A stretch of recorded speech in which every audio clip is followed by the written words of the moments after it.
Hello everyone, and welcome. Welcome to the live retrospective of Mario and Luigi Brothership, in which I get to talk about this wonderful game. It's the, what, I want to say 5th in the Mario and Luigi Adventure series. We've had like a good number of them before this, right? We've got, let's see, Superstar Saga, Partners in Time, Bowser's Inside Story, Dream Team, and now this, Brothership. And I have played every single one of them, and I hecking enjoyed them all. That said, this one, I don't know where I would put it on the ranking in terms of all of them. I'm gonna have to think about that over the course of this review, but I think it wouldn't be that low. It's actually higher than I expected. I kind of, for some reason, I think I know why. It's because of that review that I think IGN put out, maybe? IGN put out a review back in like the beginning before this game was released that said that this game was like a 5 out of 10, and I had such low hopes for it because of that. But I think they were hecking wrong, is what I'm here to say. There are definitely some flaws, and I will be talking about those more in the gameplay section. But I think this was a great story. I really enjoyed pretty much everything going on here. Yeah, I don't know. I just like the whole brothership and bonds. It was so cute. The Luigi logic is an absolute standout. One of my favorite parts of this whole game. Gameplay was brilliant. Animation was like freaking amazing too. They've upped the quality on literally everything. The story's ties to Brothership and how the gameplay works in the story too. Like they use story mechanics in the gameplay. They use gameplay things in the story. I love that. I think it's great. Yeah, they did a good job putting everything together here. So yeah, let's kind of do some stuff.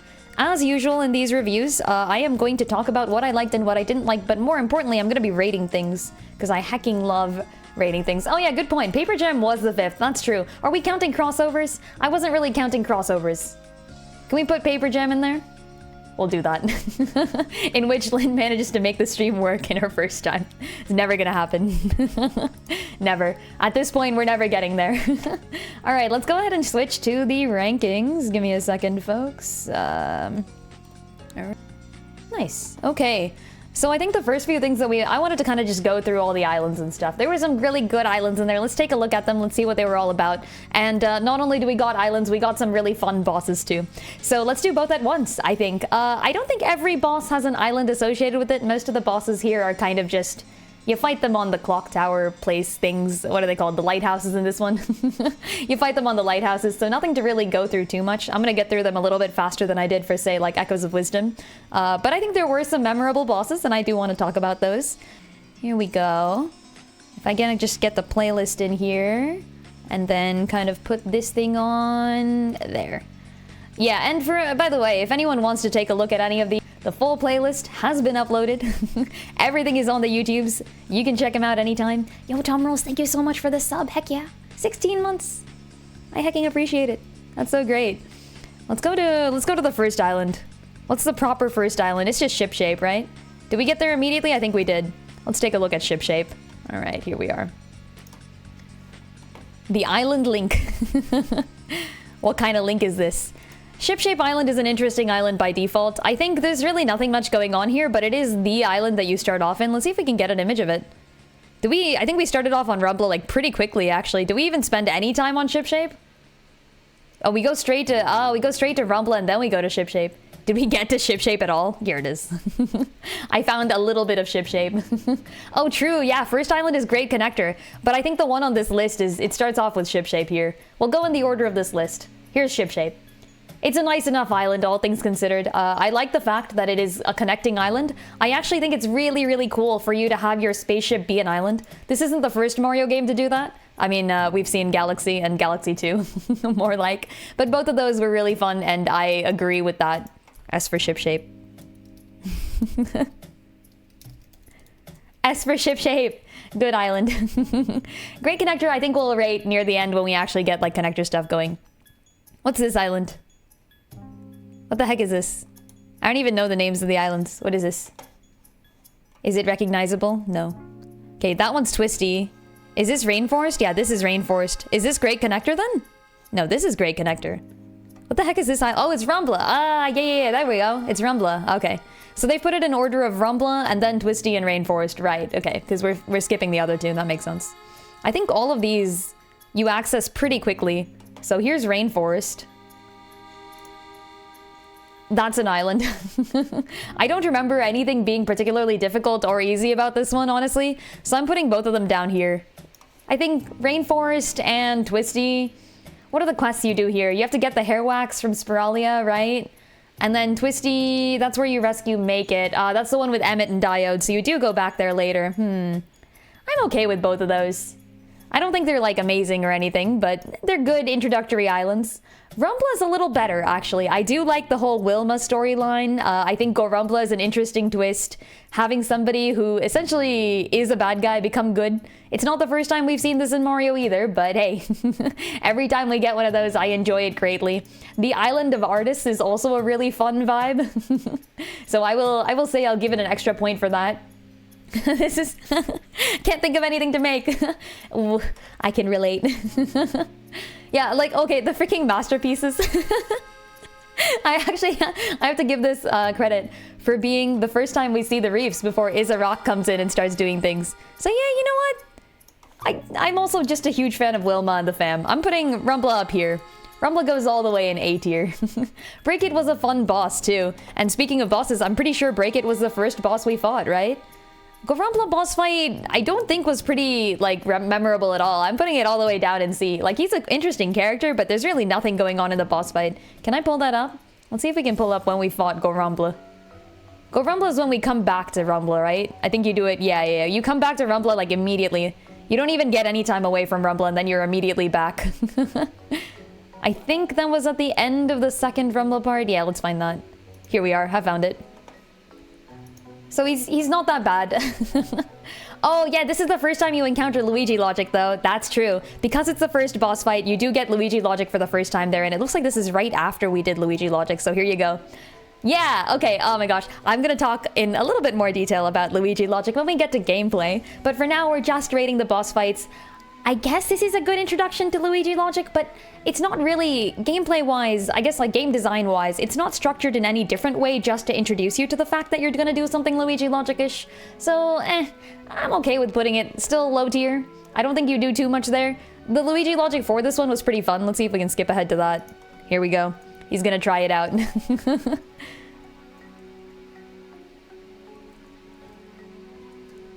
There. It's so cute. And then you have to like hammer the block back. That's adorable. Look at this. The entire system is brilliant and I love it. But there's really nothing too special going on with this one. Ugh. I hate to rank it so lowly when I enjoy this boss greatly. But I think we have to. We're putting him over here. Alright, back to the islands. What else we got? Then there's Floral. Was there anything too interesting on Floral either? Floral... You just... Oh, this is the one with the rhythm games. This is the one with the hacking rhythm games, isn't it? I dislike that. Freak the rhythm games. Other than that, though, I don't remember too much going on in this island. I think you just... Yeah, here's the freaking rhythm games. I hate these. I hate these. I would like it to be known that these are the worst. Just for the rhythm games, I am gonna rate Floral extremely low. Yeah, I think you get the spin move for the first time. Yeah, so you can go full UFO form. I'm okay with UFO form. I think UFO form is interesting. But it's nothing unique. We've had like the twist and spin in all the other Mario games is like another version of that. You get the sucking up version of the twist and spin in a different island, not in this one. So I'm not gonna give it credit for that. I think it gets just as much credit as it's given to. It's okay. It's not bad. And then Lighthouse 1. Lighthouse 1 is gonna be Pipe Gunk, right? Yeah, I think so. Lighthouse 1. Here we are. Oh, it's not. It's Goblick. Oh, yeah, Goblick is the first boss you fight. Okay. This guy wasn't too bad, I think. Am I rating them based on the refights? Ooh, I guess that's a question. I guess I should be rating them based on the refights, shouldn't I? Okay. Refights... What? Okay, Pipe Gunk, all the refights are going to be way more difficult than, than the main fights. Oh, no, hold on. The rating system actually provides me that this guy made with both a normal and a refight. Oh, nice. Okay. Then in that case, Pipe Gunk itself, I don't remember anything too difficult about. Pipe Gunk refight we'll get to later. And I think it was significantly harder. Frick that. But yeah. Next is apparently... good old Desolate Island. Alright. Let's go find Desolate. Yeah, Pipe Gunk is Lighthouse 3, right? And then in the middle was Sharp Cask, which I definitely disliked. Here's Desolate. Did we fight 10 there? Oh yeah, we did. That was a fun one. Desolate also introduces the idle... Okay, I like the Idle Kids. I'm okay with Desolate purely because of the Idle Kids. I think the Idle Kids, like, just freaking... they highlight the entire run. Here's 10 Fight, though. Yeah. Okay, 10 Fight is here, and Idle Kids... I'm ranking Desolate actually decently high just because of the hecking Idle Kids. They're so cute. Can we find the introduction of the Idle Kids? It was over here somewhere, right? Yeah! Idle Kids! Yeah, you do fight 10 in Desolate at the top of the island. But I think first you meet the Idle Kids. Look at them. They're so cute. Look, look at this. They're adorable. Okay, you know what? Great Lighthouse, I'm ranking... I don't remember the Great Lighthouse one. I don't remember it enough to give it a ranking, so it's going at the end of B. Desolate, though. Luigi, no, don't fall asleep. This is the introduction of a group of main characters. No, Luigi, no. This is not what you're here for. Okay, anyways. I'm gonna go A tier. A tier for Desolate. Purely because the Idle Kids are there. It deserves everything. But I remember the 10 fight here, actually. I feel like I remember the 10 fight here specifically because it was so easy. Like, I don't think I had any problems with this, and I'm doing a no defense challenge run, by the way, of this game. So all my rankings of the boss fights are gonna be based on the fact that I cannot wear any defensive armor or defensive items at all.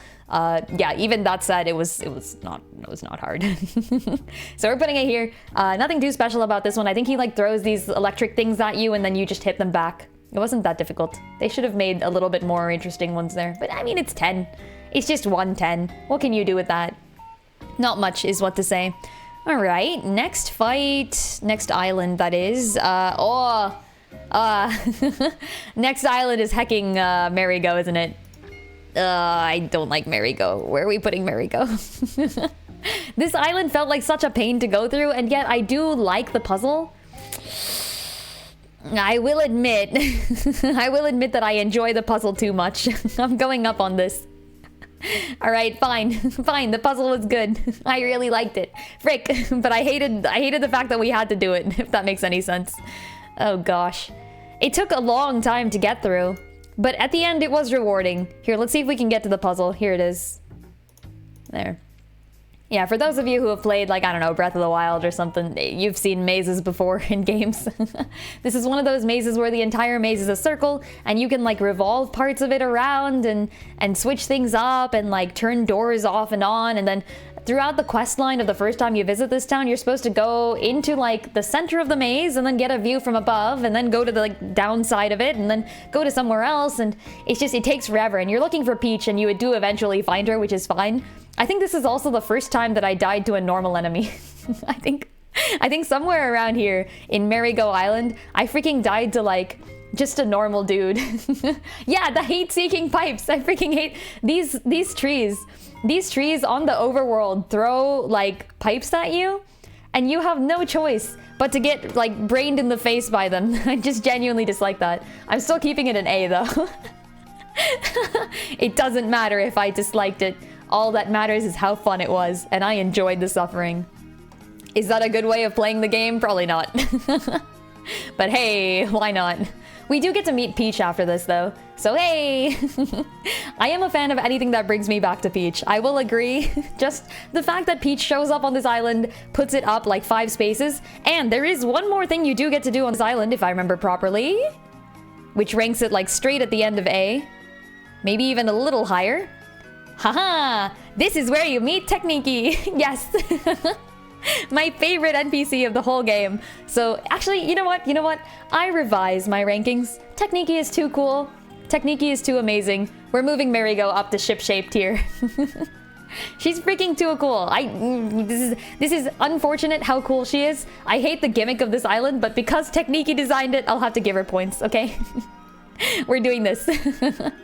Alright, what else we got? Next is, oh, Lotta Coins. Okay. I do remember that. Let's put Lotta Coins on. So Lotta Coins, actually, I thought was actually an interesting... I don't know, I'll have to give it I'll have to give it a few plus points for just being an entire corporate, like, red tape structured maze. Now that you've solved a real maze, would you like to solve this corporate bureaucratic nonsense? I'm okay with that. I think it's interesting. There was a plotline here too, right? This is also where the spy mission comes in. I think you have to send either Peach or Luigi to get captured by the bad guys. And then they have to sort of like spy on the enemy. That never really goes anywhere, does it? But you do actually get this happening. Okay, you know what? I'll give it points for having a situation in which Peach can volunteer to get kidnapped and then that becomes part of the story. I think as far as stories go, that one's pretty interesting. The island itself being corporate is cool enough. Like in terms of, I guess, different fantasy themes, you don't really often get office as a theme, but hey, I mean, they made it work, so I'm okay with it. Yeah, let's go. What tier are we even putting this in? Yeah, Peach volunteering for kidnapping was great. Can we watch that? Hold on. I'm pretty sure I know where it is. It was like over here, I want to say. Oh, was it before this? It was in the previous stream, wasn't it? Maybe not. Yeah, it was in the previous stream. Okay, frick it. Hold on. Yeah. And then spy mission, go. Forget the Luigi logic. I want to say like here? Maybe here? What? Is this all Spiralia? Bruh? Oh wait, it's in this one, right? Yeah. I want to find it. I want to hecking find it. Did she not get kidnapped at the end of this stream? I don't know. Where did she get kidnapped? It must have been somewhere. Oh, it's here. It's here. I clicked the wrong video. Okay. There. And then here. And then... Did she already get kidnapped? This is Luigi getting kidnapped. Okay, this is Peach getting kidnapped. Yeah! Oh wait, no, this is Luigi still. We did both. We did both. Of course, as a good, responsible streamer, and or as a good, responsible completionist, I made sure to do both the Luigi part and the Peach part. Just to see, you know? Oh my god, this is hilarious. Okay, so first of all, this brings up the first moment in which you're... Okay, no, it's not. Never mind. I forgot the build it and make it choice. Throughout the game, throughout this freaking game, there are choices in which the choice you make is going to affect the rest of your run, and they don't tell you how it's going to affect the rest of your run. So it's... I'm kind of not a fan of that. I'll talk about this more when we get to like gameplay and story. But I will say, it does make for some really funny cutscenes. If you choose to let Luigi get kidnapped here, the problem is you have to do the next section with only Mario, which is also not like very difficult or anything, and I would have done it if there was any reward for it. The problem is then Luigi then has less experience than Mario, and you have to make up for that later, which I'm kind of not a fan of, really. I think the bros should have equal experience. Every time I had one of them accidentally get off the experience count of the other, I used one of the items in the game to like revive them to the same experience level. In this case, I didn't want to go for it. It just wasn't worth. And yeah, you can watch Luigi getting kidnapped. Goodbye, Luigi! The same thing happens to Peach. I just went back and reloaded the save. And then we'll spam here and get to Peach. Look at her go! Look at her, she's a pro at getting kidnapped. She's so good. I like how Technique questions the fact that they're literally just watching someone get kidnapped. Oh my! She's not even gonna shout Mario. Oh, she is! Look! Mario! Luigi! Amazing. Brilliant. Yeah, okay, you know what? No, I've revised my ranking yet again. Lot of coins good. That was funny. They need to do more of this. They need to do more of this in Mario games. I would take more. What's the next island? Oh, is there a boss here? Oh, the bird's on lot of coins. Okay, yeah. Oh, that's right. You get to the top, and then you fight the bird. I think I died to the bird once, I feel like. Oh, yeah, this was one of the worst Luigi logics, too. I'm quite bad at this specific Luigi logic. But the logic for this one was pretty funny. You've got to make the pipes all set up, and then once you do that, you can, like... you can wreck this Mega Snapter. The fact that this guy is essentially just the Helmarock King from Wind Waker made it a lot funnier as well. I will definitely... I'll give it some points for that, I think. How many points? How many points? It wasn't that hard of a fight, was it? But I did die. Oh, wait, okay, actually, this is the one where Luigi's experience points went off too, right? Here we go.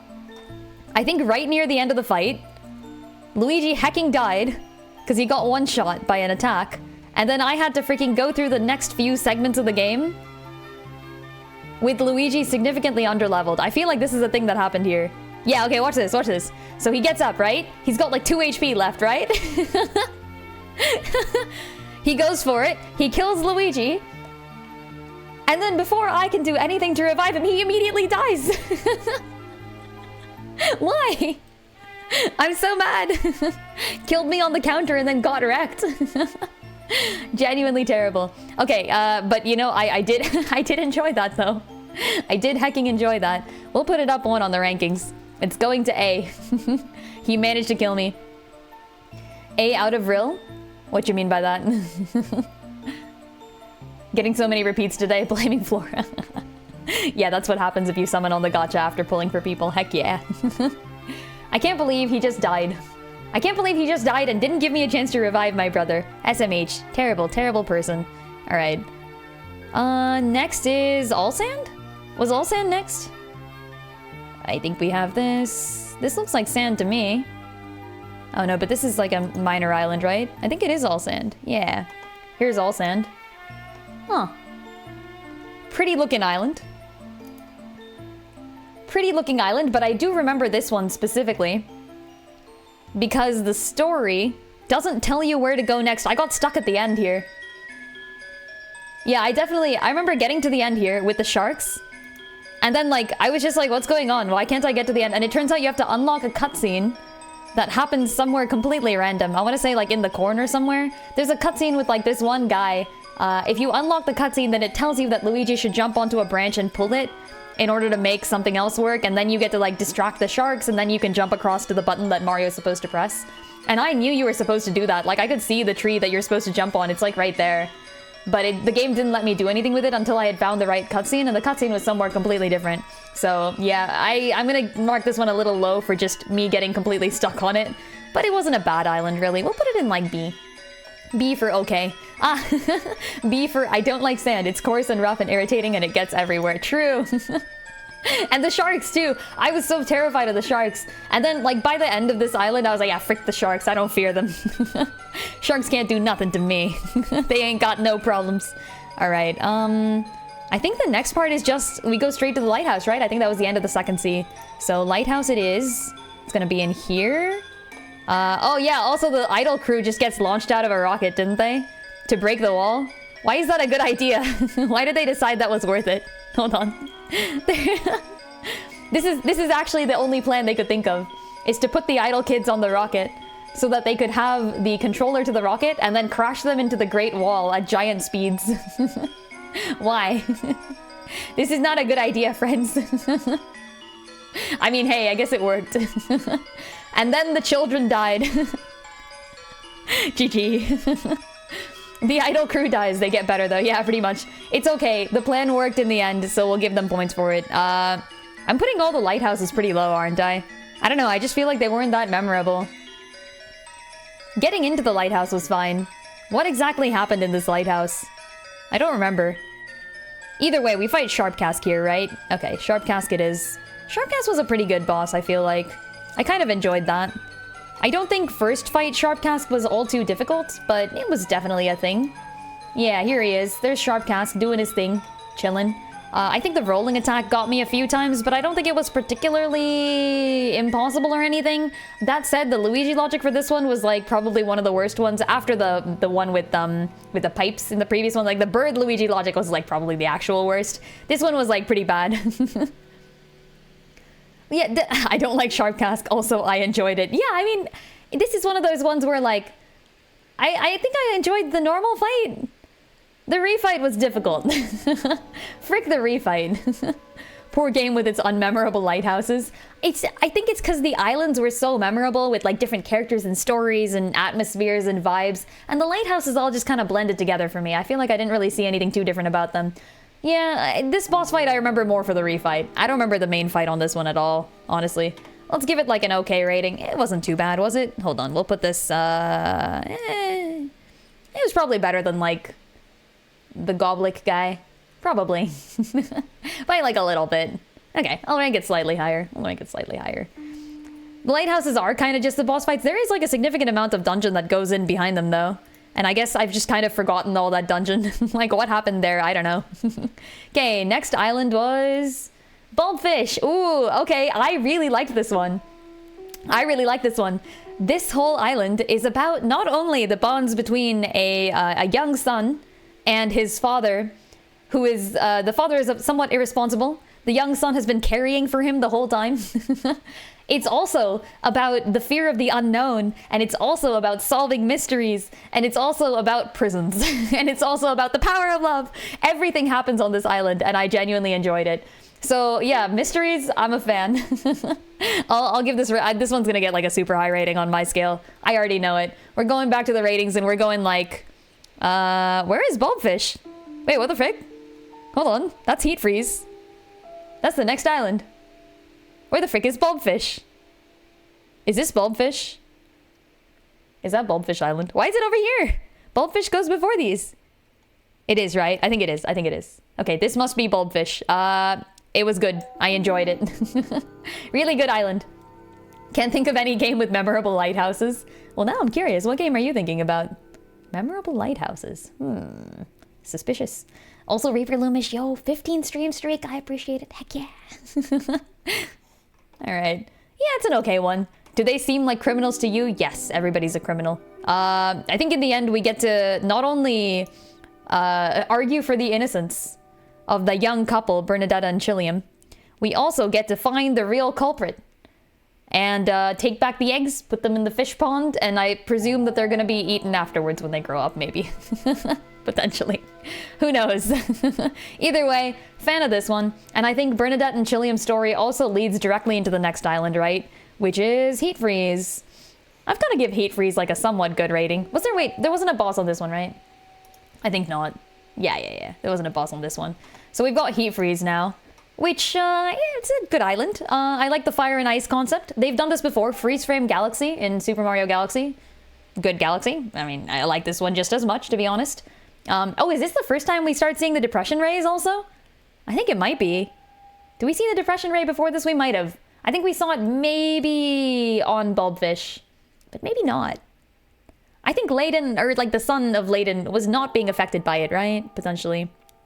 Yeah, Bernadette and Chilliam's story is pretty much the plot point of Burning Sea. I agree. In fact, each of the arcs seems to kind of have like a plot point going for it. Like, I think the first sea is all about Wilma and family. The second sea is all about the idol kids. The third sea introduces you to Bernadette and Chilliam, which I'm a huge fan of. And then the fourth sea... Do we get anything there? Bowser and Bowser Jr.? Honestly, I feel like that might be it. Bowser Jr. and Buddy, I think, is the one. And then at the end, obviously, we're going to call all of these things out, which was great. No, I'll talk about that when we get to story. But yeah, I'm a fan of that. And I think in this one, is Heat Freeze well executed? Yeah, I think so. Oh, I forgot about the little idol statues at the end, and you can like get blessings from them, and you later get fire and ice there, which was pretty cool. So yeah, I'll give that a point. I think I'm actually gonna rate that pretty highly then. Not as highly as other islands like Bulbfish where everything happens. And I did enjoy the whole like getting kidnapped shtick on Lotta Coins, so maybe like here. Better than Rumbla. Yeah, better than Rumbla. I remember things. They hit full right with it. Oh yeah, it's the Injustice We Trust guy.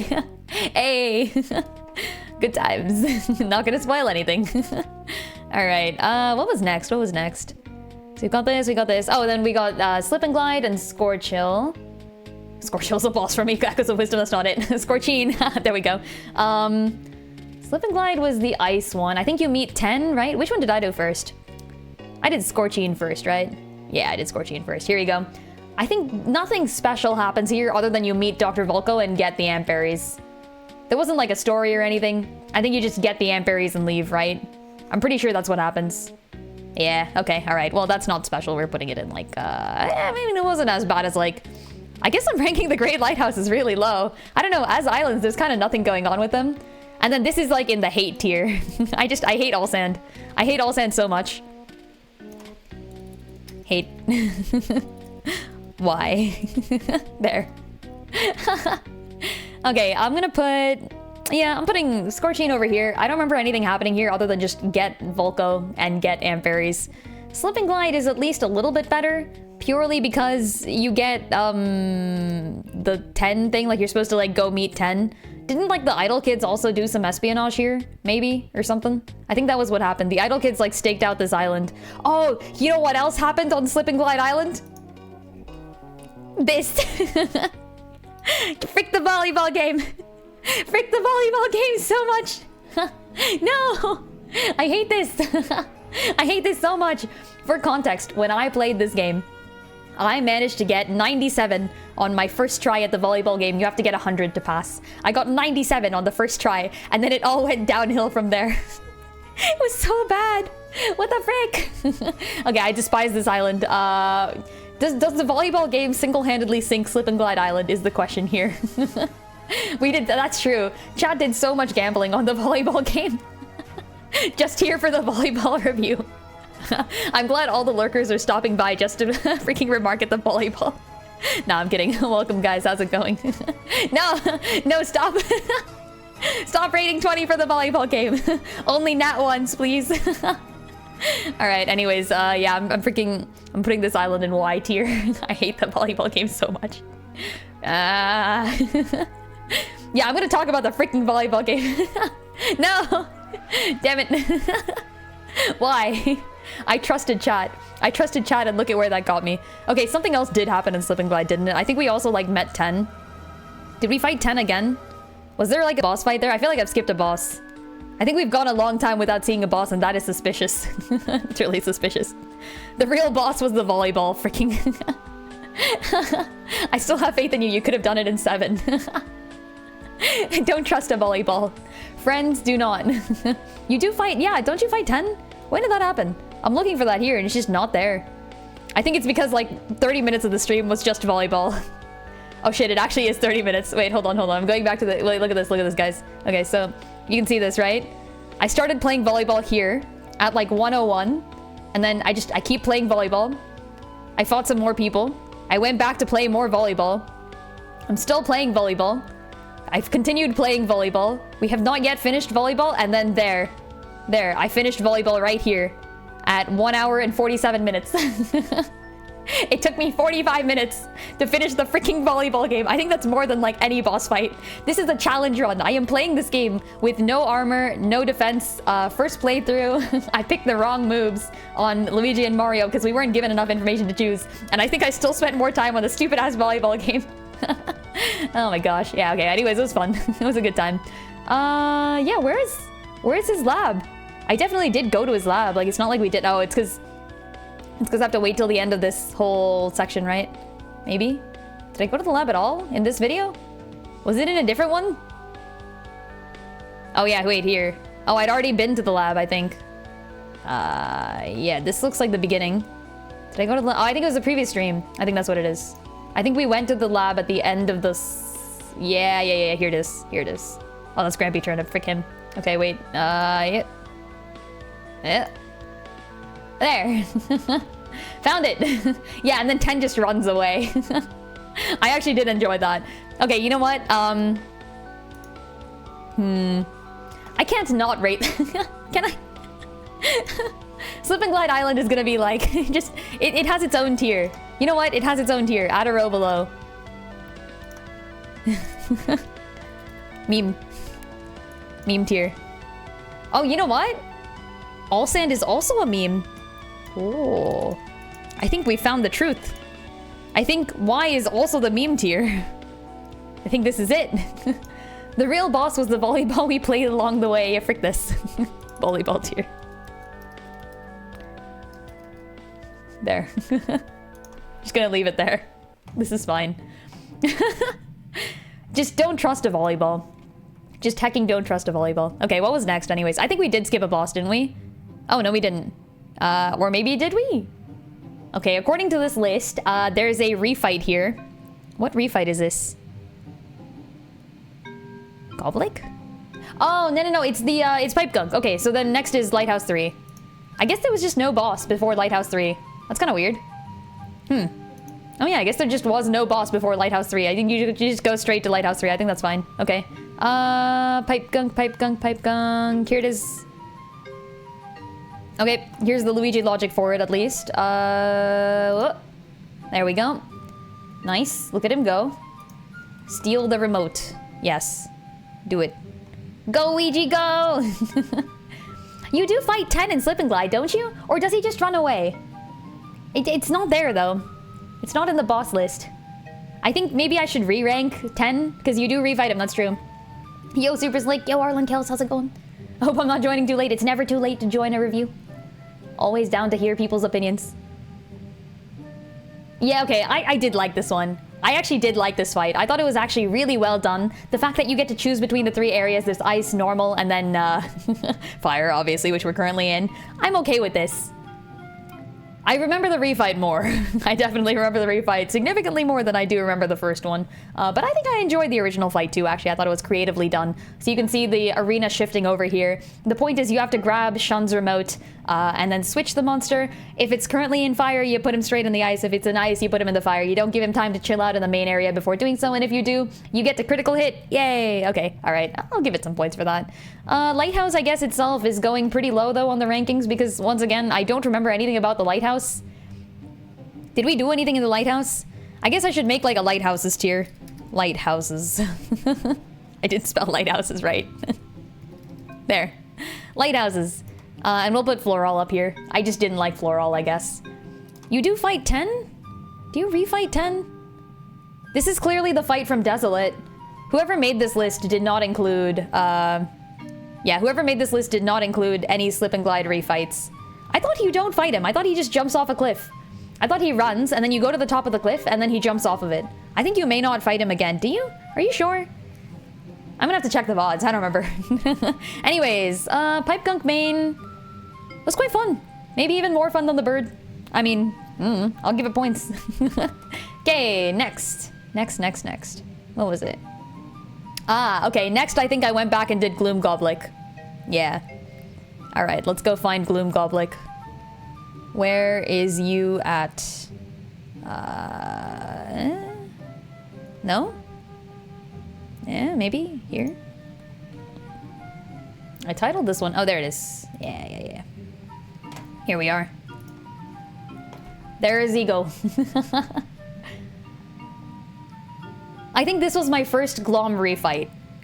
And I think the fun part about Glom refights is that they're way harder than the originals.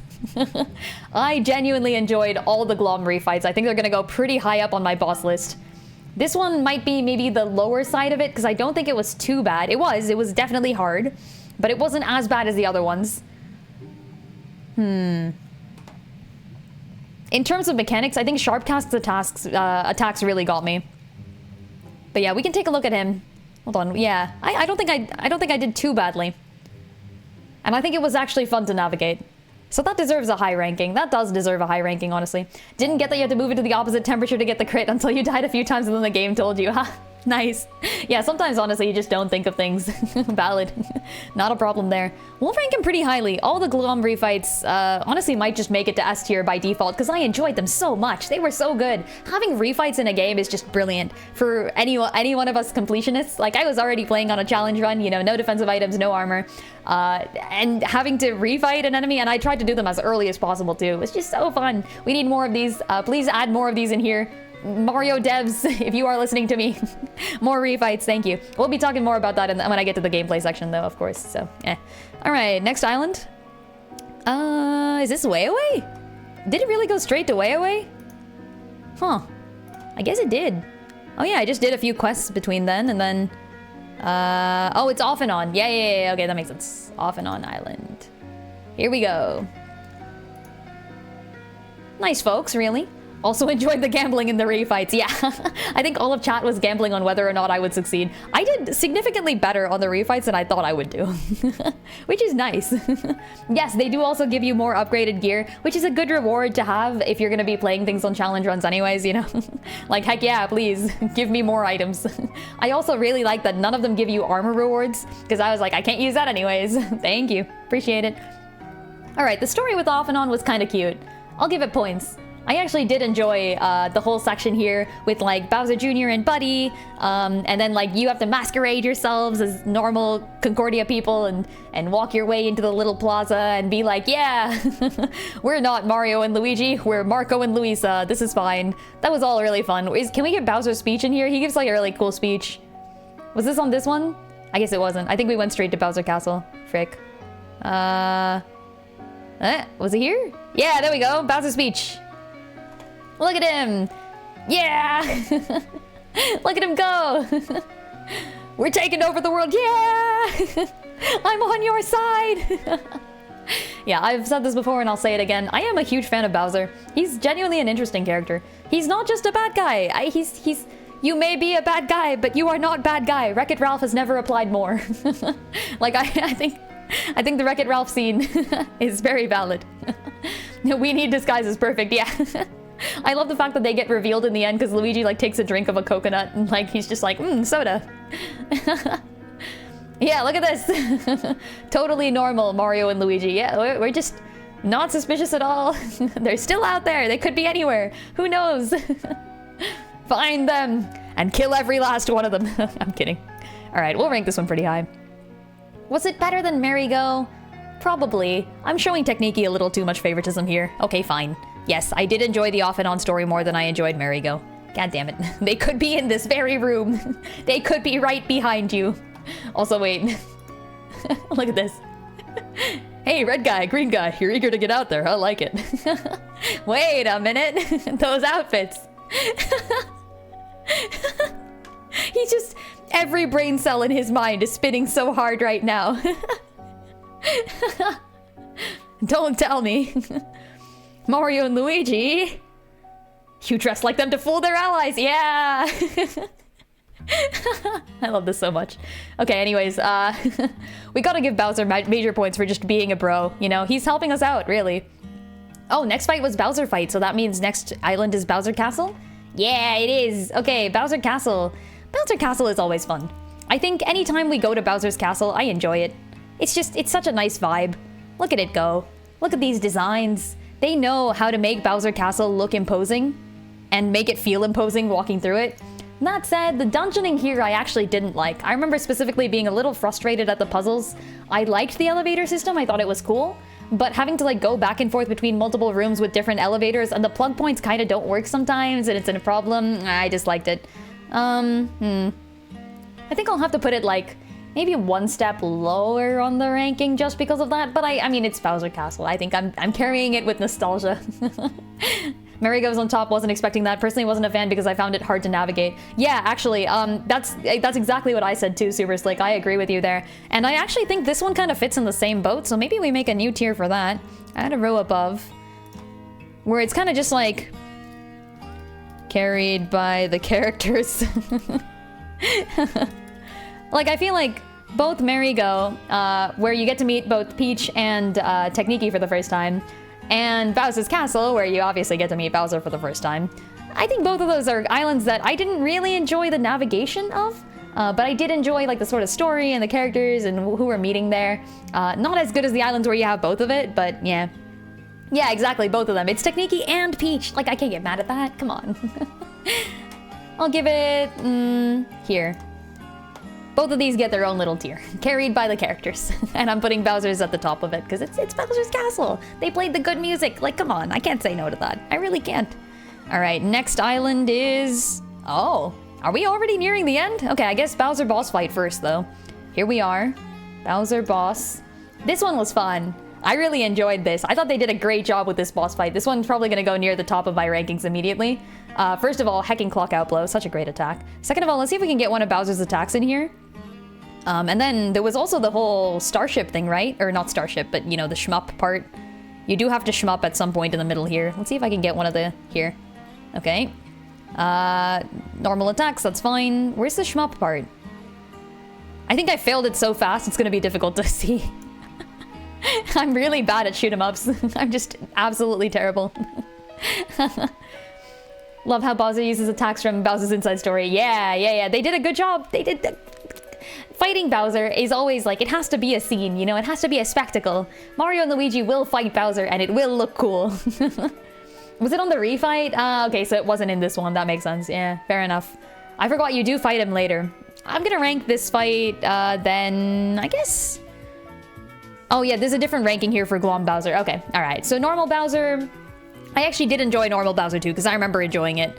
So I guess it gets a pretty high ranking as is. Here, let's go... there, maybe? Yeah, not S tier. Not as much as the refights, but I'll take it. Alright. And next on the island... Was just the lighthouse, right? Yeah, Gulch Rock Lighthouse. Okay. So we go straight to the end of the lighthouse, and then what happens? Oh, right. You don't fight anything in the lighthouse. I think the lighthouse literally nothing happens in, right? Yeah. I feel like nothing happens in this lighthouse. Is this even Gulch Rock Lighthouse? I don't even freaking know. We're putting it at the end, though, because... I mean,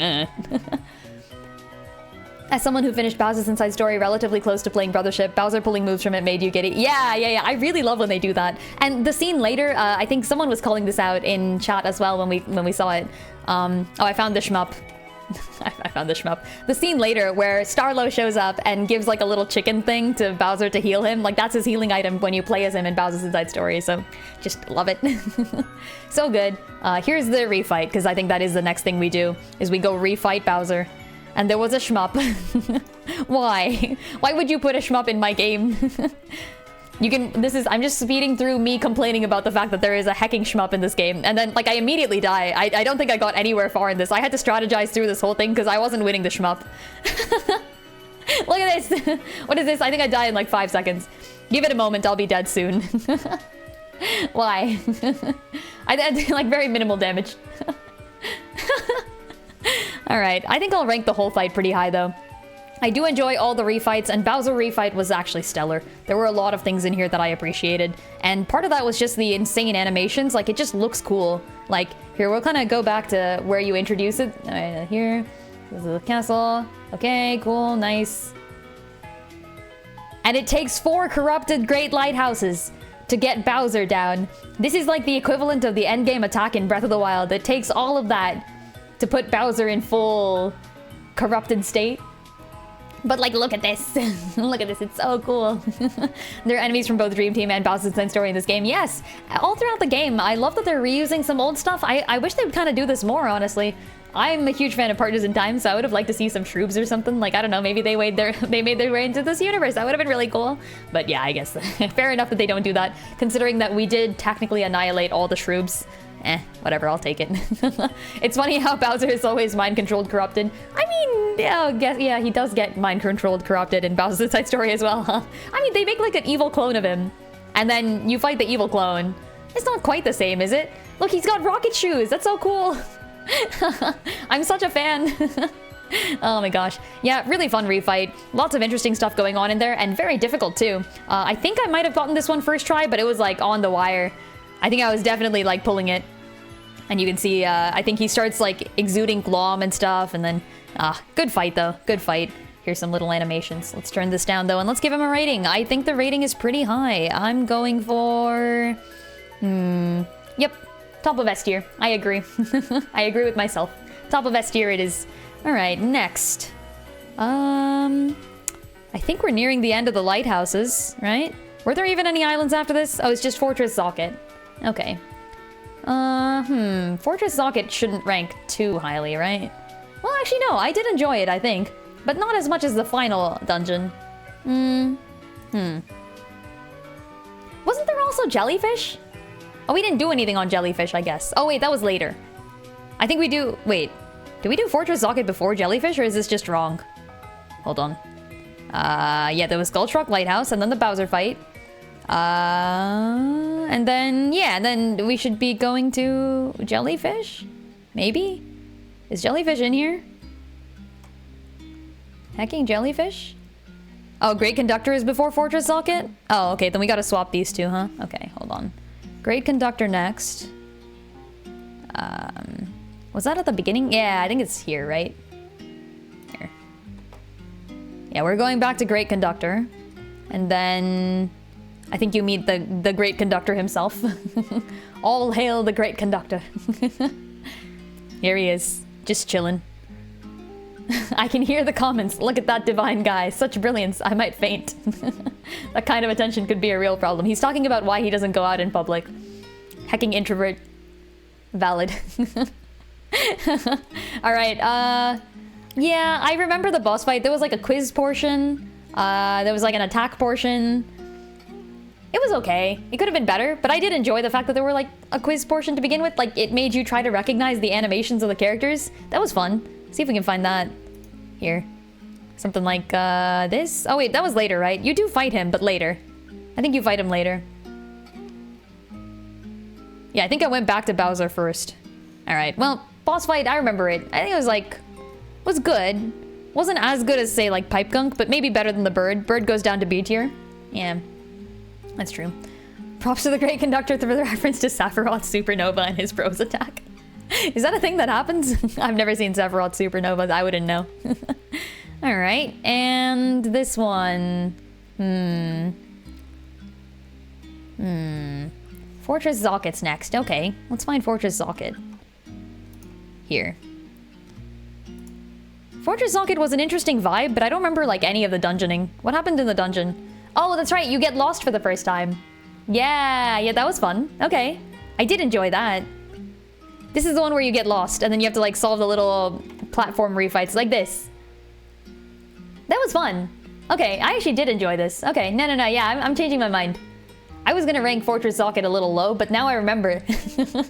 Now I remember what happened here. It was fun to solve these puzzles, and it was also fun to try reuniting Mario and Luigi after being separated. I'm gonna give that some points. That's all about Brothership, right? Like, the game is about Brothership. We need more Brothership. Good story, also good gameplay. That takes you to Ship Shape tier. S for Ship Shape. And was there a boss at Fort Zocket? I think it's just the trio, right? You fight the whole extension crew at the same time. There they are, look at them. Just chilling. I think we beat this one first try and it wasn't too difficult. That said, it's still a really fun fight. I enjoyed the fact that you have to fight all of them at once. And I also like that they steal your plugs. Frick that. Knew what the game was pulling during that and ran away from every encounter that was possible solo. I did the same. Yeah, I definitely did the exact same thing. I was like, you're not gonna catch me. Get out of here. I'm here for the puzzles. Frick you. But yeah, in terms of refights, I'll give them a plus. Let's go... This is our first time actually fighting all of Extension Core, isn't it? I guess we didn't get to fight them all before. They try to do some, like, proper bros attacks, and it sort of works for them sometimes, maybe not really. Here, you can watch them charging up, too, near the end. Yeah, they become, like, invincible, and then you have to, like, kill them. It was okay. I'm going, like, A tier. Nothing too fancy about it, but they do steal your plugs. I think if I had, like, maybe made the fight last longer, I would have enjoyed it more, maybe? Maybe not. I don't know. And then, let's see. Oh, I did Glom Pipe Gunk in this one, apparently. Okay. When did that happen? Glom Pipe Gunk. Right near the beginning, right? Yeah, Glom Pipe Gunk deserves a special... Oh, wait, I must have done Sharp Cask earlier. Okay, we'll have to rate that one afterwards. Because I definitely... Oh, yeah, here, okay. And then... here. Yeah! Okay, Glom Pipe Gunk was actually really fun. I think this might be, like, the most fun I've had with the boss in, like, quite a while. I'm gonna rank this one pretty highly. That said, I was definitely not doing as much damage as I needed to. I think it's just, like, at this point, it really started to bite me that I had chosen Jump as Mario's specialty and Hammer as Luigi's. So I was essentially, like... I had, like, done the opposite of min-maxed my damage. It was absolutely terrible. Every Hammer attack was a little bit worse, and every jump attack was significantly worse because it's based only on Luigi's jump stat, if I am understanding this game correctly. Could be wrong about it, but hey, who knows. So, I think we did it. But I think it was fun enough that it became difficult, and the fact that it was difficult gives it a high ranking. Yeah, I'm gonna rank it pretty highly. Okay. I remember the fire section. I remember the fire section specifically being really difficult. Like, I could not dodge those fire attacks. I did in the end, but I could not dodge them. We're putting it at the top. It was hard. And then Sharp Cask refight was also really difficult. Where was that? When did I do that? Was that here, maybe? Sharp Cask? I'm trying to find where I fought Sharp Cask. I don't think I have it. I don't have it saved. Unfortunate. Okay, well, no Sharp Cask for this. It's in the VOD somewhere. If you want to go check it out, go for it. Oh, I ranked Glom Break It. Whoops. You're right. I couldn't see. Put this guy at the bottom. There we go. There's the right one. Bam. Glom Break It was like such a non-answer. I do remember him, but I genuinely don't remember it being very difficult at all. Like, even though it's Glom Refight, I think we just, like, completely crushed it first try. So I'm gonna put him in, like, low C tier, because, like, you're a refight. Come on, be hard. Be a difficult fight. What's your problem? Alright, have we finished all the islands? I don't think I ranked Great Conductor, did I? Yeah, Great Conductor, when you come back, is kind of nice. There's nothing really fancy happening there, but it's carried by the characters. I enjoyed meeting the Great Conductor. I enjoyed getting the whole, like, Mario and Luigi Brothership Bonds supernova scene, where they finally get to summon a Kamehameha and break giant blocks. Like, I love that. Absolutely stellar. Oh, I think I skipped Jellyfish, too. I skipped ranking Jellyfish, didn't I? Alright, let's go look at Jellyfish. Where the frick is Jellyfish Island? Here it is. Okay, and then maybe like down in the beginning. Yep, here we go. I have talked about this before, and I will talk about it again. I hate a Daphne. Is a Daphne's introduction enough to drag the entire island down? Honestly, maybe.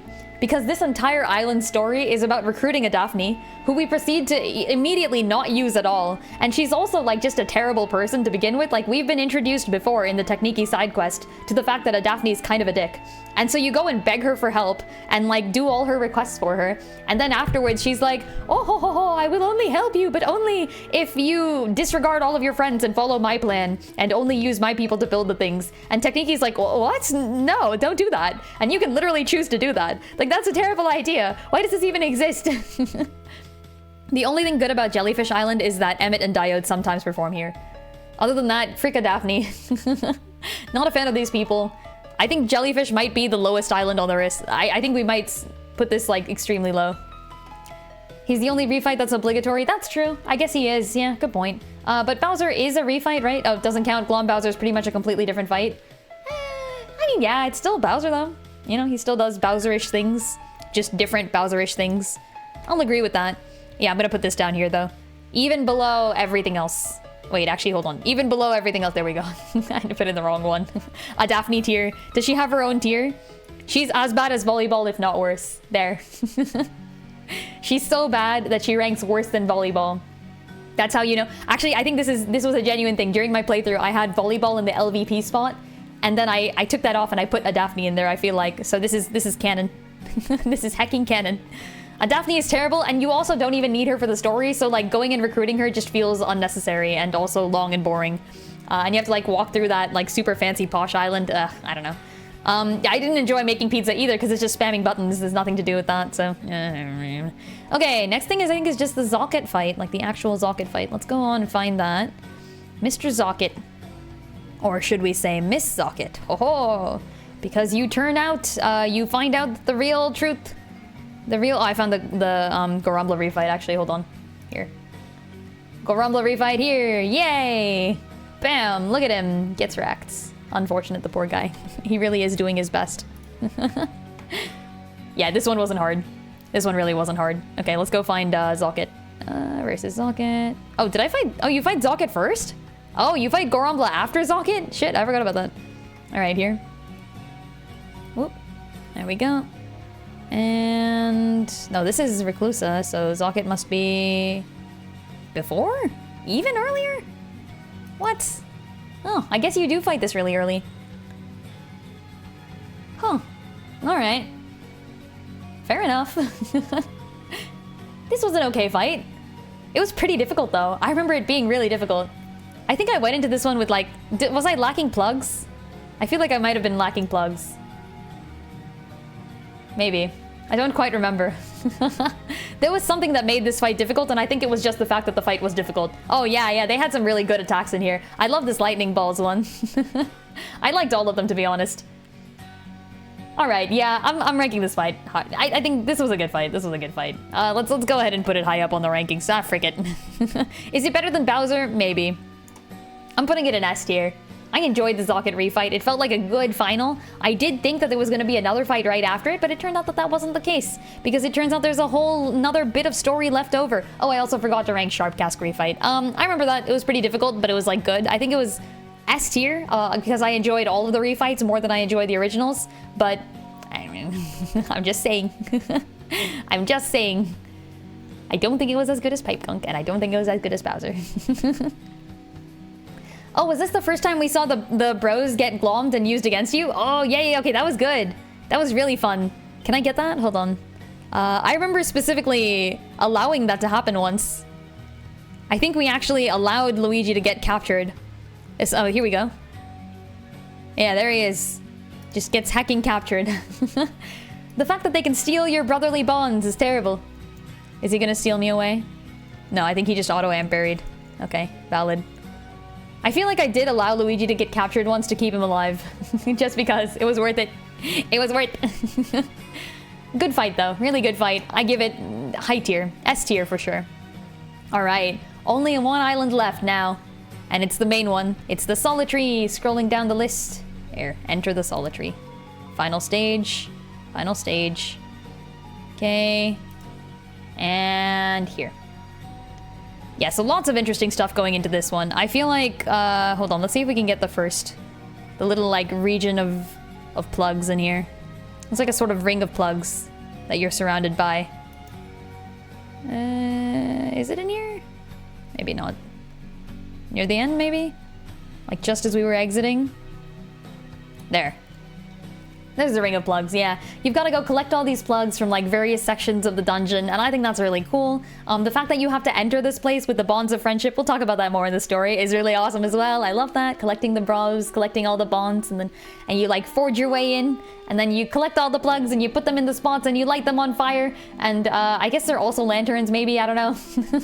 And then you get to go up to the next section. Really cool. Each of the sections you go through here showcases one of the abilities you collected throughout the run, so I thought that was great as well. That's what you want in a final dungeon. You want to be able to use all the stuff you've learned along the way. So, good tier, good design. I genuinely enjoyed it quite a bit, and I think I have to rank it like right near the top. Let's put it like all the way above Shipshape Island. It's just, it was too good. The real superpower of teamwork was right here. And I think with that, we're on to the final fights. Reclusa stage 1 was what? Is this... This is the easy one, right?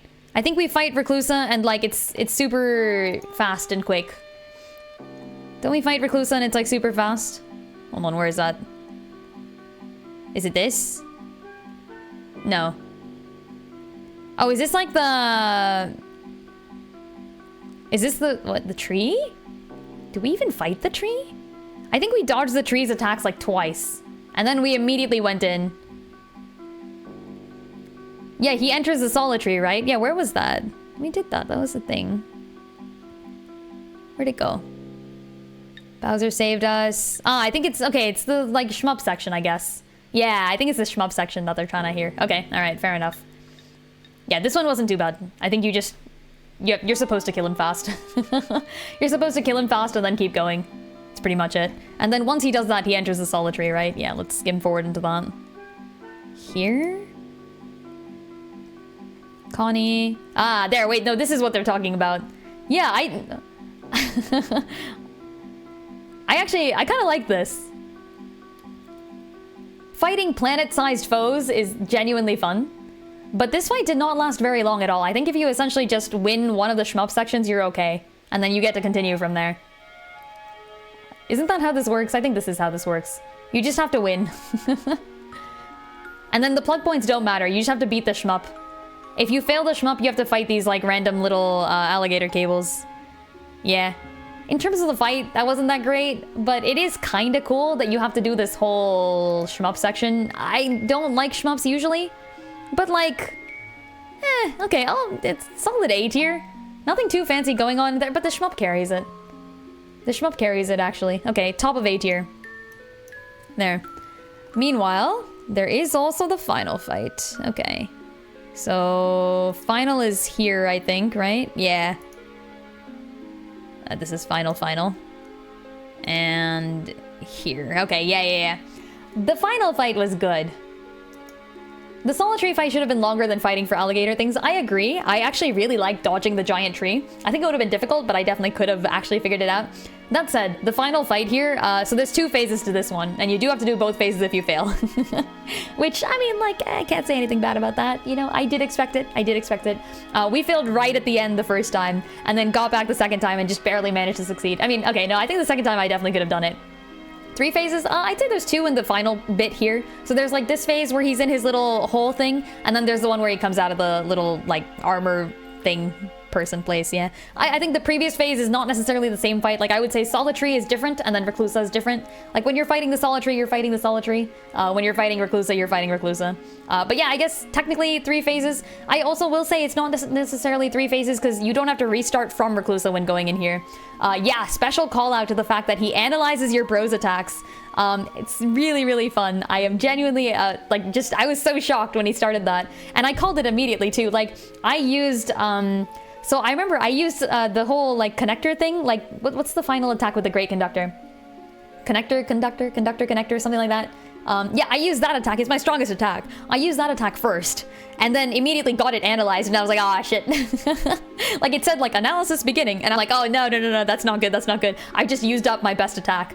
So the first time I tried this, for the entire rest of the first and second phase, I could not use my strongest attack, which just really sucked. Second time I went through, obviously I used a better one. I think Yoo-Hoo Cannon is best for this phase if you're going to be using it, because he's in the air on the second phase, so it doesn't really matter. You can't use Yoo-Hoo Cannon anyways. And then I think I went, was it? I don't remember what I used for Luigi on this one. I guess I'll show now. Yoo-Hoo Cannon? No. I know I saved Jump Helmet for the second one.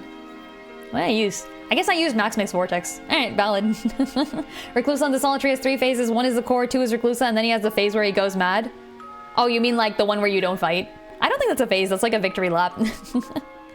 Is that what you're talking about? Oh, you mean like, oh yeah, you mean like the mad version of the second phase. Ah, I see. Yeah, I can agree with you. Yeah, the background changes, everything does change. His attacks are still mostly the same, I think, but they're slightly different attacks. All right, I'll give you that. Yeah, 3 phases, I agree. But I will be ranking the second and third phase as 1 then, because that is how this little ranking system gives it to you. And I agree with that a little bit. I think second and third phases are pretty similar. He does use the same attacks in both, but yeah, things do change. He has 2 phases, you're right. It's a good point. Okay, analyzing attacks puts this guy straight up to the top. I love it when I'm forced to over-strategize in my Mario games. Give me more of that shit. Heck yeah. Alright, what else are we gonna put in here? Final phase Reclusa was difficult, and I liked that. Was it better than the analysis? Maybe not. I'm actually gonna rank him, I'm gonna rank the last phase of Reclusa lower than the actual, than the second to final phase. Purely because I love the analysis mechanics so much. The attacks were difficult to dodge, though. I will give him that. Let's take a look at the ending scene here, though. Once you do oh, wait, actually, do we even see any of normal Reclusa here? Let's take a look at normal Reclusa. There he is. Look at him go. You get to fight him for real. He gets 2 new attacks, yes, and he begins talking to you in the middle of the attacks to distract you. I think somebody called that out to me, and I genuinely didn't notice that he was doing anything different. Like, I was like, oh, talking? I'm too busy trying to dodge this shit. Talking while you attack, that's just streaming. It's literally the definition. Yeah, he gets a few new attacks. I think he does also use the old ones again, though. So like this one, for example, I think he uses in both phases, I want to say. Yeah, and look, he's just talking there. I didn't even notice. I was so busy just dodging the attacks. Like, I'm like, I have things to do here. I can't be bothered. It was a good attack, though. Good series of attacks. I really enjoyed this whole fight. And then we get the final phase here, which is awesome. Hold on. Let's look at the hammer thing, because that was cool. Yeah, look at this. Look at this shit. Look at these damage numbers. I want to see this. We need more damage numbers like this. Okay. Yeah, good rating, though, for him. And then I think we finished all the islands, too. So that's going to be all on the ratings here. Oh, I forgot to change the topic the whole time. Amazing. This is always how it goes, isn't it? Topic. Bosses plus islands. And we're like immediately done with it. We've finished. Get wrecked, Reclusa. Yay! There he goes. Getting disintegrated into nothingness as we defeat him and rank him second to last beyond his armored self. Something, something, my friends are my power. Something, something, the bonds of friendship will carry me through this fight. Yeah. I think, all in all, though, I really did enjoy most of the things here. I think it did drag a little bit, like sometimes, but not as much as I would expect, honestly. Here, let's go this way. And then I'm gonna add a little identifier here to volleyball, making it very clear that I dislike volleyball. As a Haikyuu fan, I am genuinely disappointed by the fact that this volleyball thing exists. Frick this. That said, in terms of the bosses, yeah, this ranking looks pretty alright to me, actually. This is kind of still what I expect out of them. there were some good boss fights in here. Not all of them were great. I mean, I think like 10 is definitely the worst here in Gorambla, where like they didn't really bring anything new, but that's fair because, you know, it's your first boss fights. You're kind of getting used to boss fights still. Fair enough. I'm not going to judge them too harshly on that. I'll save this. Download image. Sure. Nope. Wait, what this do? Hello, did you download? No? Okay, I'm just gonna save image like this. Here. There. And then... Oh. And then save. Here. No. Come on. Why? Why? Why does it keep saying make an account? It let me do it last time, like 5 seconds ago. I think I just need to wait for the image to load, maybe? Is that what this is? Does it want the image to load? No, I refuse. They'll never make me.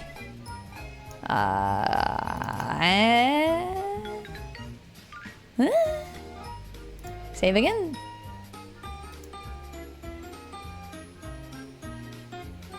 Okay, I don't know why this is doing this, but whatever. This is fine. Yeah, it's not though. I can see it. I have it open. Whatever. I'll figure this out later. I have a screenshot. I can get a screenshot using stream. Hold on. I have a better idea. There. They just lion. They just second lion in here. All right, this is fine. This is it. The ranking. Woo. All islands correct. I actually really did like. I think this is a correct ranking. I liked Bowser's Castle. I liked Great Conductor. Actually, Great Conductor might even go down a ranking. I think carried by the characters, though. Maybe carried by the characters should go down a ranking. But I did like Bowser's Castle. Yeah, I'm swapping these two. I think A rank was a little bit better than the ones that were just carried by the characters. I think in order for a map to be good, it's got to have good gameplay and good story, you know? So, we'll do this. Maybe this. This is like the final here. Yeah. Good set of stuff going on here, though, I gotta admit. I really enjoyed pretty much all of it. So props to the game devs for doing a good job. And let me also just make this a little bit larger. Here. And here. And then immediately change it. Because we're moving on to the next topic. Okay, let me just put something on while we do this. Let's go watch some final boss fight, maybe. Because it was quite fun. Here. Let's put this on here. Yeah. Is this the one? Is that the one? I feel like Anna every time I do this. Okay, here. And then scroll, and then change the description. Whoa. Okay, topic, gameplay! Yeah! I have much to say about the gameplay of this one. I have much indeed to say about the gameplay of this one. I think there's a few things on the gameplay that like really just need tweaking a little. Not in a bad way. Here, let me just put the video on first though before we get into it. Yep. Okay, there we go. Yeah, we're gonna watch some of this while I talk about the gameplay.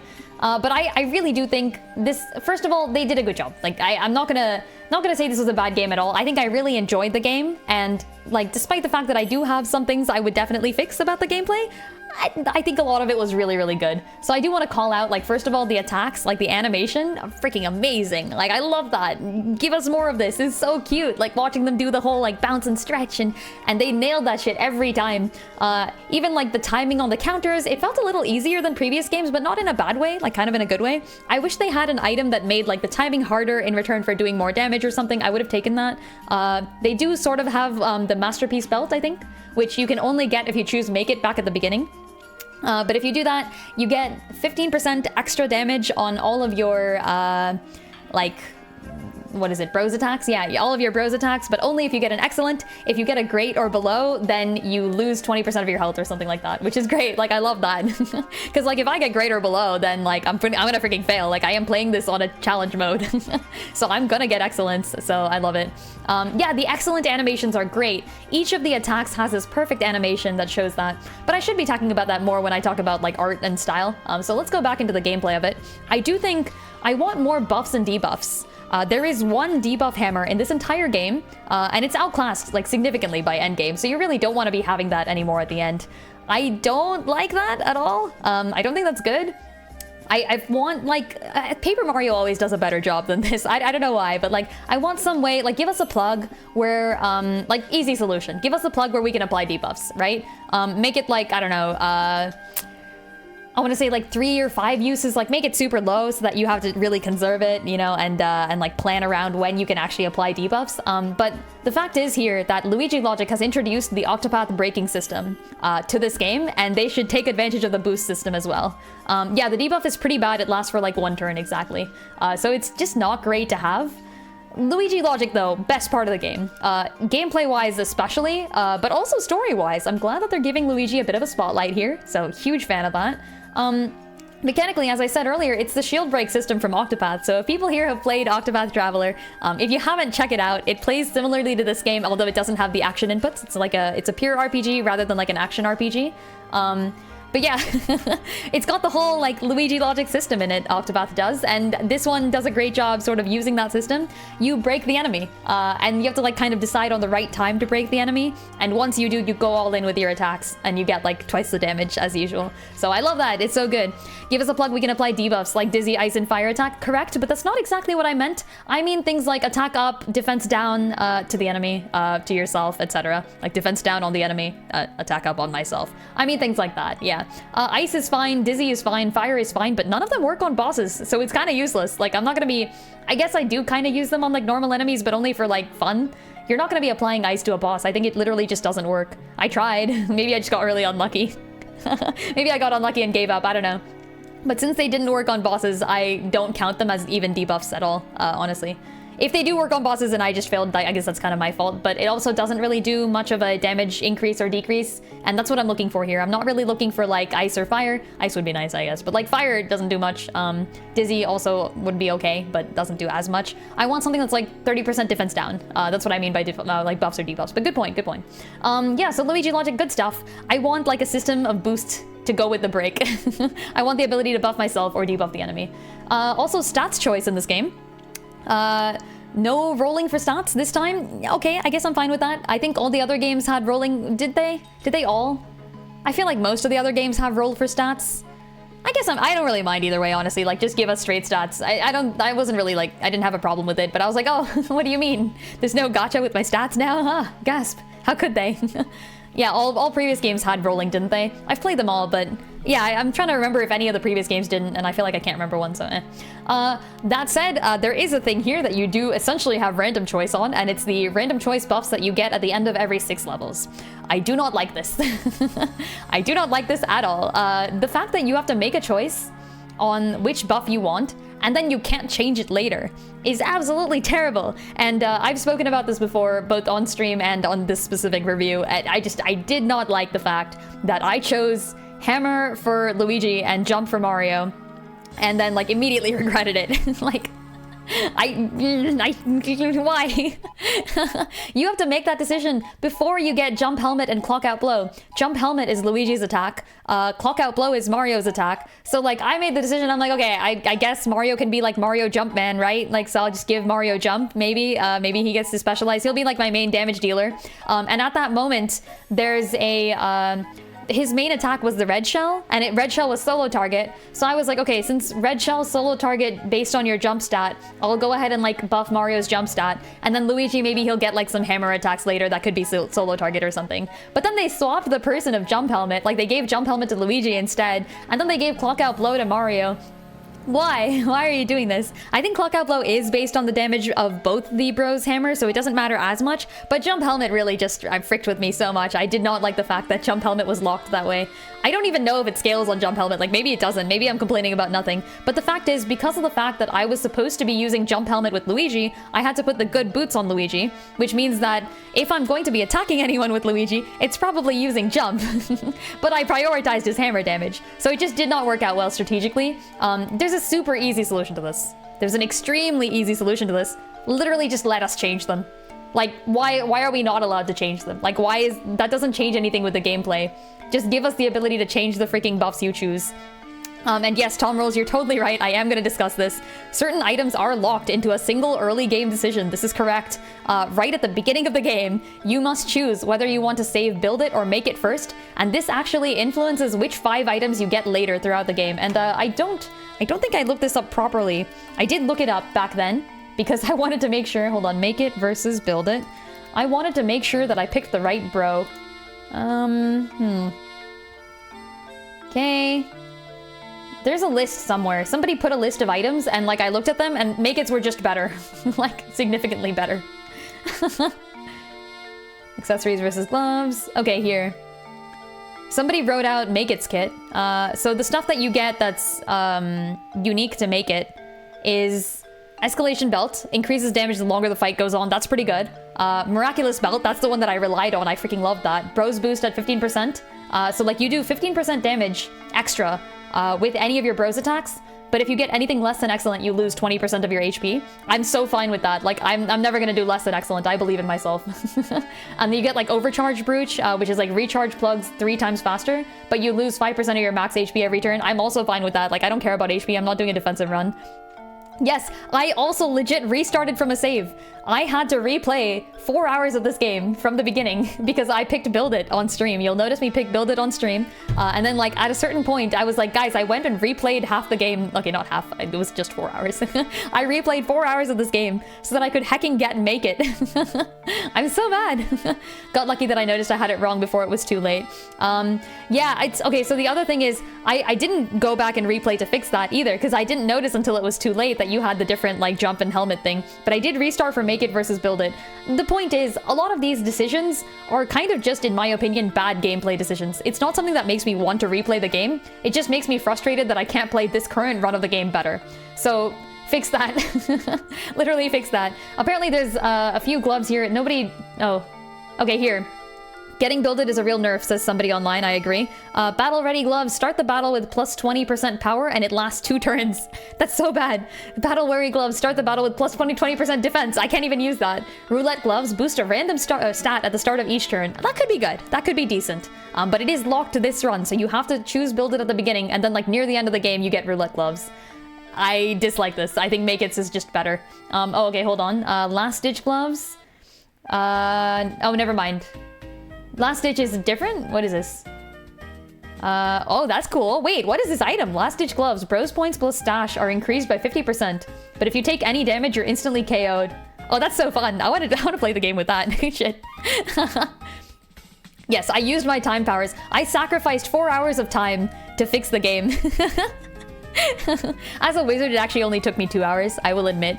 I sacrificed 2 hours of time to get 4 hours of gameplay and make it again. But it was not worth. It was so not worth. The spell was not hecking worth it.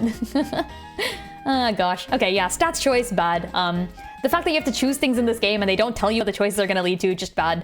Some of the choices are like just ridiculously worse than the other choices. Like you don't send Luigi, you have to send Peach. If you send Luigi, you have to do the whole next section with Mario only, and it's not only worse, it doesn't give you any reward, and it also makes you underleveled with Luigi. So I just, yeah, not good. Why? Only decision in the game that fundamentally changes the run? Yeah, I guess. I don't know if the Daphne versus Technique decision actually fundamentally changes the, like, animation that you play, maybe? Like, do you get, like, a submarine animation when you fly between islands if you choose a Daphne? I don't know. I didn't pick it. Oh. There's kind of a right answer on that one, too, you know what I mean? So, Okay, gameplay-wise, next. Oh, travel currents, yeah. So I have a few things, like, in my notes here, and travel currents was one of the main ones.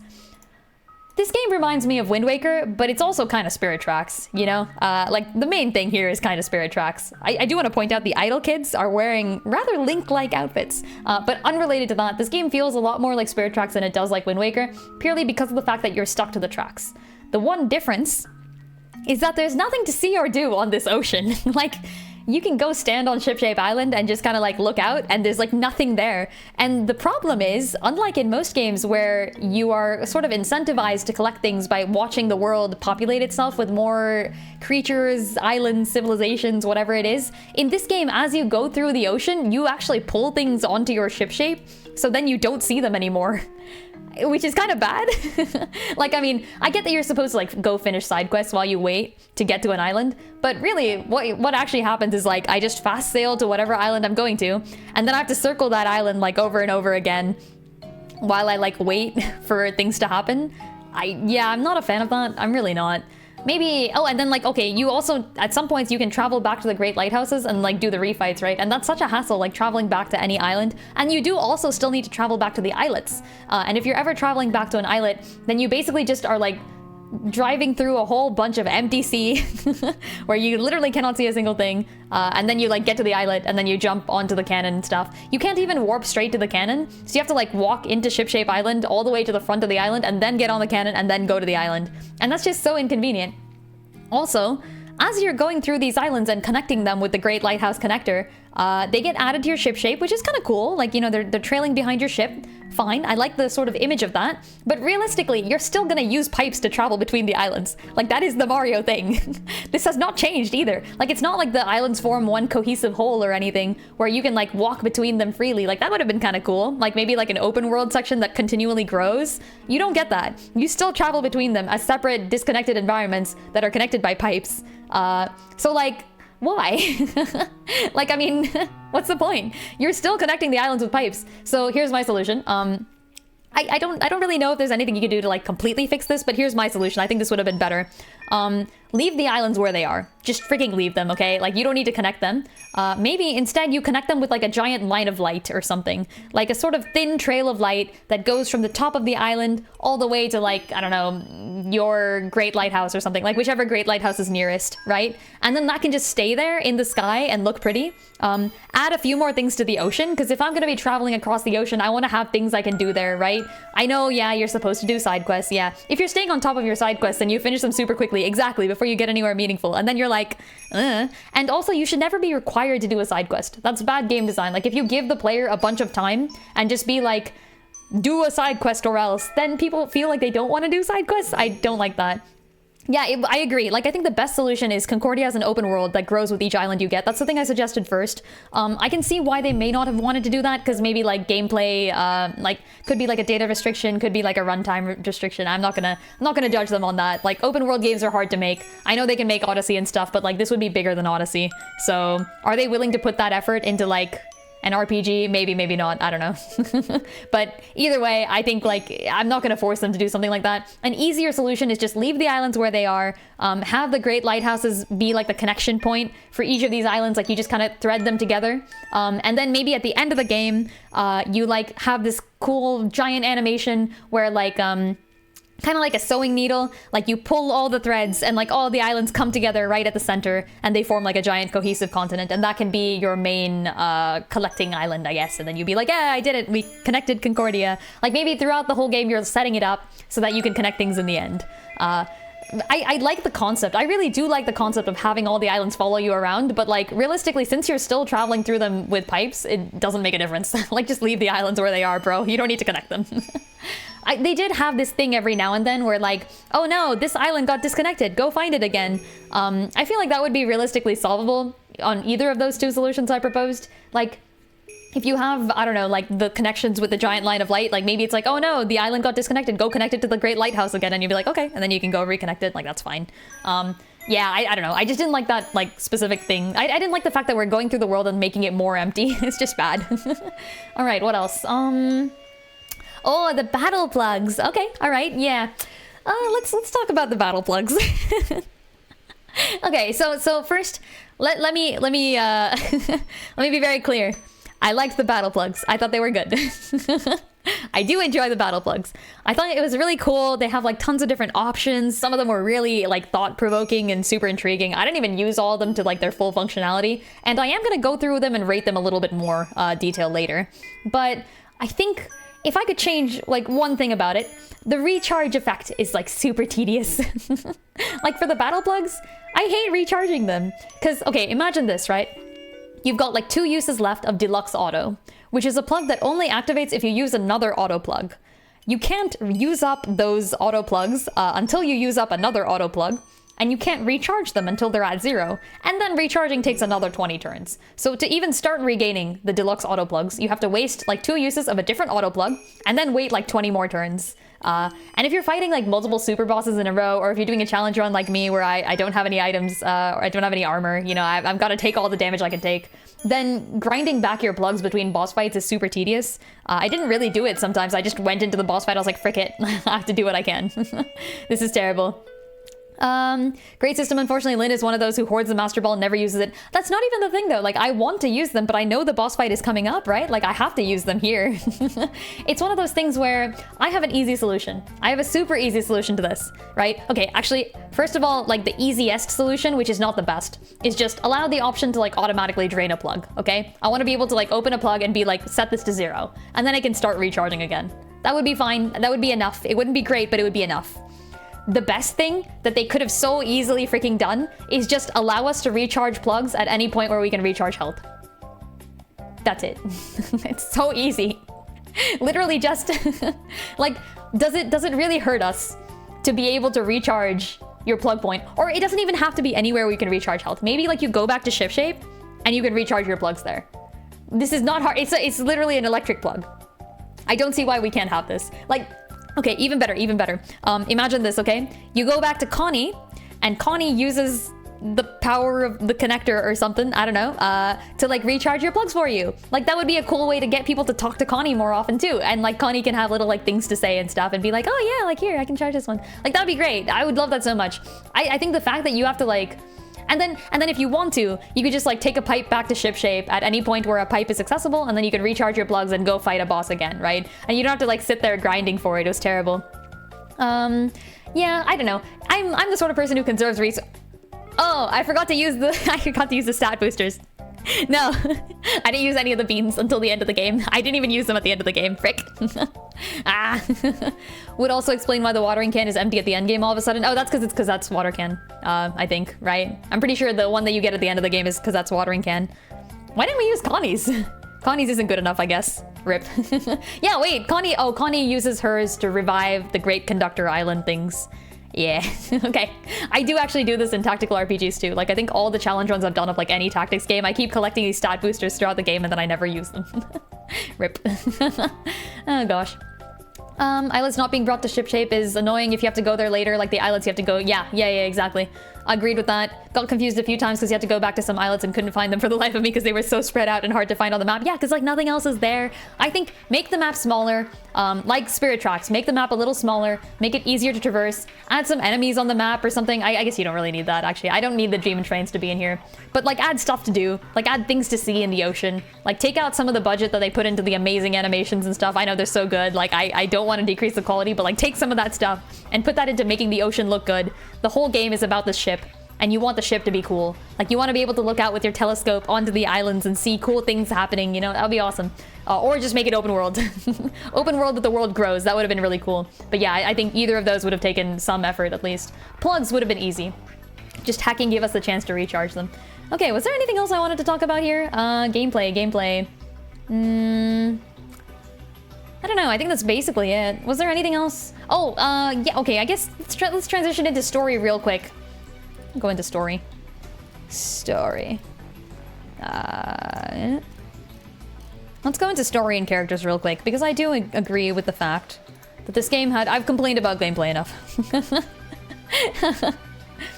I've complained about gameplay enough. I think the gameplay was really fun, though. I guess I didn't give it enough credit. I've been saying, like, only bad things.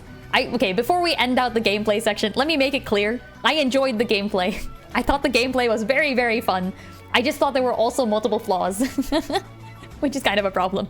All right, topic, story. Okay, story. It was good. It was actually really good. I noticed a few things here that I really, really liked, but overall, we can kind of talk about the story here.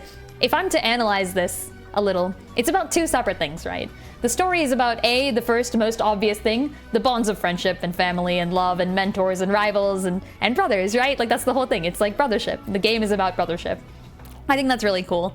Secondly, it's also kind of about isolation through technology, which is Not something I expected to see in a Mario and Luigi game, but that's what it is. That's really what it is about, right? Because like while you're going around collecting bonds and making friends and like connecting with people, those people are electrically based as well. So we're not portraying technology in a bad light, but we're kind of also showing the harmful side of technology in a little bit of like a sort of insidious way, especially with that second to final level there, with like you getting sucked into the fake world and having to see Peach and the Mushroom Kingdom, but they're all like part of a dream made by Reclusa.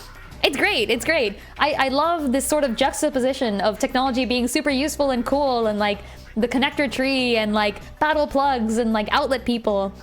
And then there's like Reclusa, the giant TV screen that like has all sorts of like bad stuff going on, right? And like the extension cord, which are like extension cords, but they're like evil, you know? I mean, I guess they become good at the end, but you know. This game also takes care not to explicitly claim nature good, tech bad. Because, like, a lot of other things do that. Sometimes it just kind of falls into this trap of, like, technology bad, do not technology. There's good things in both sides here. Like, the good guys are outlets, and they literally have a tech tree. Like, it's a genuine tech tree. But then the bad guy is, like, an actual TV screen person. And also takes over a giant tree at the end that's made of, like, extension cords.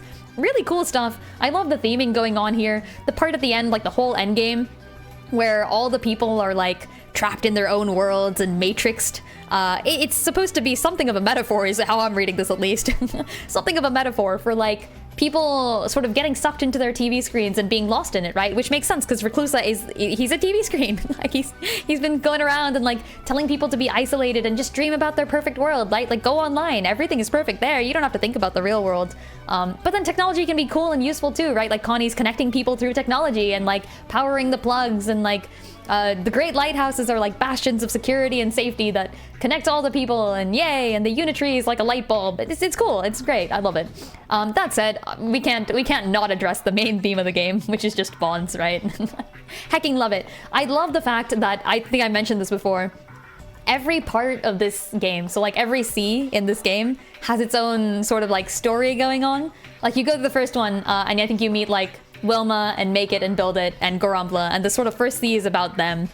If it's a metaphor, it's as subtle as Jesus' line in Narnia. Yeah, I mean, it's kind of more subtle than Brothership. Like, I feel like bonds of friendship is like the least subtle thing we've got going on here. But the secondary theme is slightly more subtle. Not a lot, but slightly more subtle. Good times. But I enjoyed the isolation through technology theme. Yeah, the bonds we get, so you get like Wilma and Make It and Build It and Gorambla.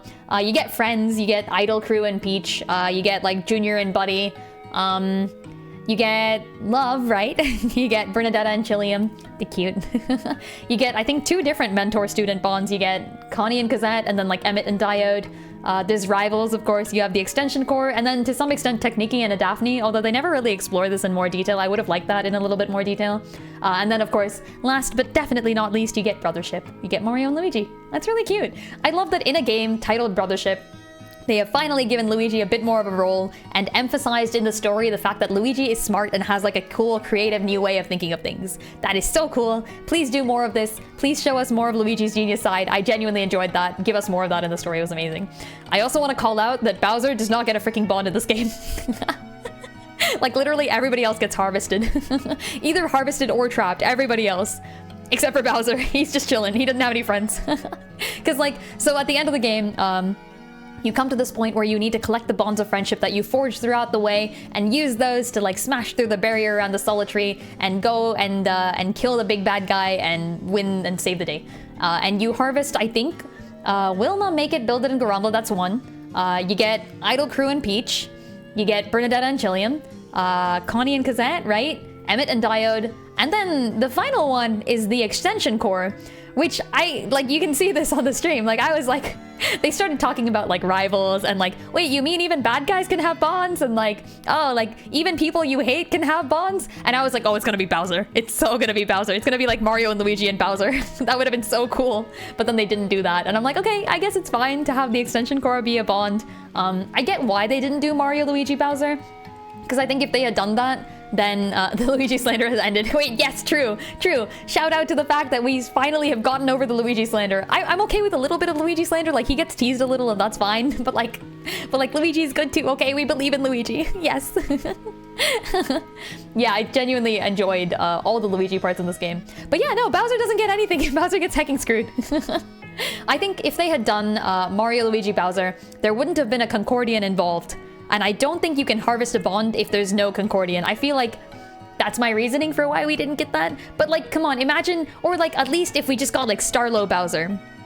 Like, wouldn't that be cool? Because we had like a little bit of a scene foreshadowing that even in the beginning, where like Starlo shows up and helps Bowser when he's injured and gives him like the chicken leg and like, hey, Bowser, Mario and Luigi have come to visit you. Like, that was cool. We could have gotten like Mario, Luigi, Starlo, Bowser or something as the final bond. That would have been awesome.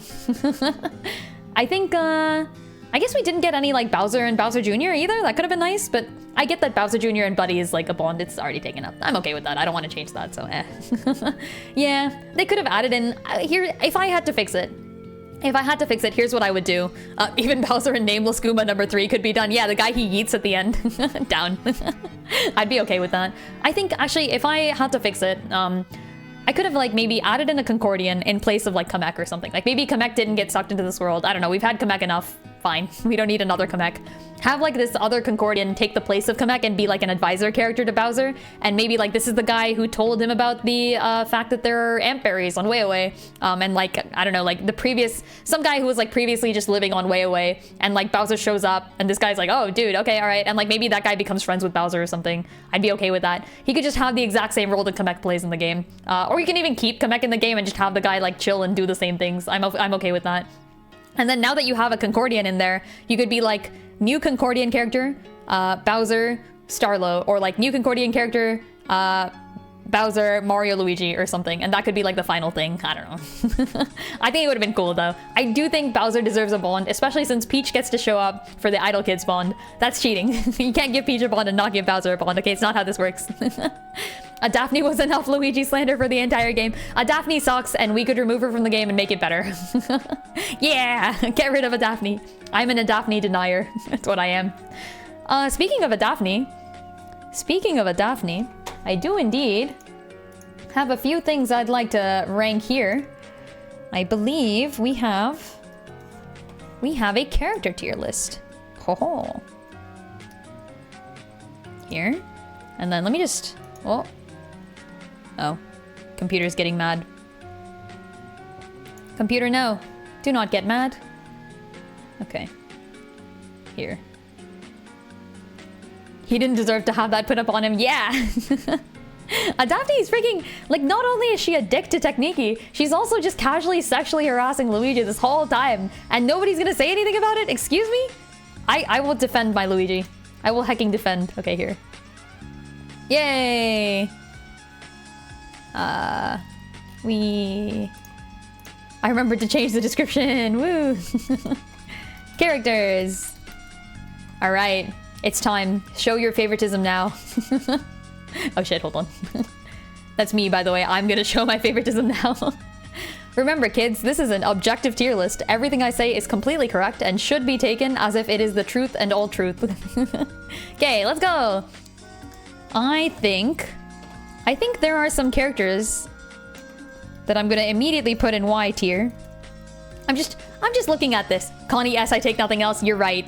You're hecking right. Where's Connie? Where the frick is Connie? Oh, there. Connie S tier. Yeah. Where's my least liked characters? You know who I'm talking about. I'm just looking for a Daphne. Oh, there she is.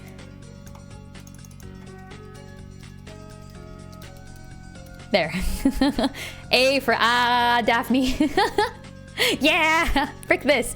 Connie S tier. I love Connie so much. She's adorable. Who else is there? Let's go. Any like standout characters that deserve to be rated before? Mario and Luigi S tier. But Luigi above Mario because I have some favoritism. Techniki S tier. S tier. Maybe even above Connie. I'm sorry, but it has to be done. Techniki's too cool.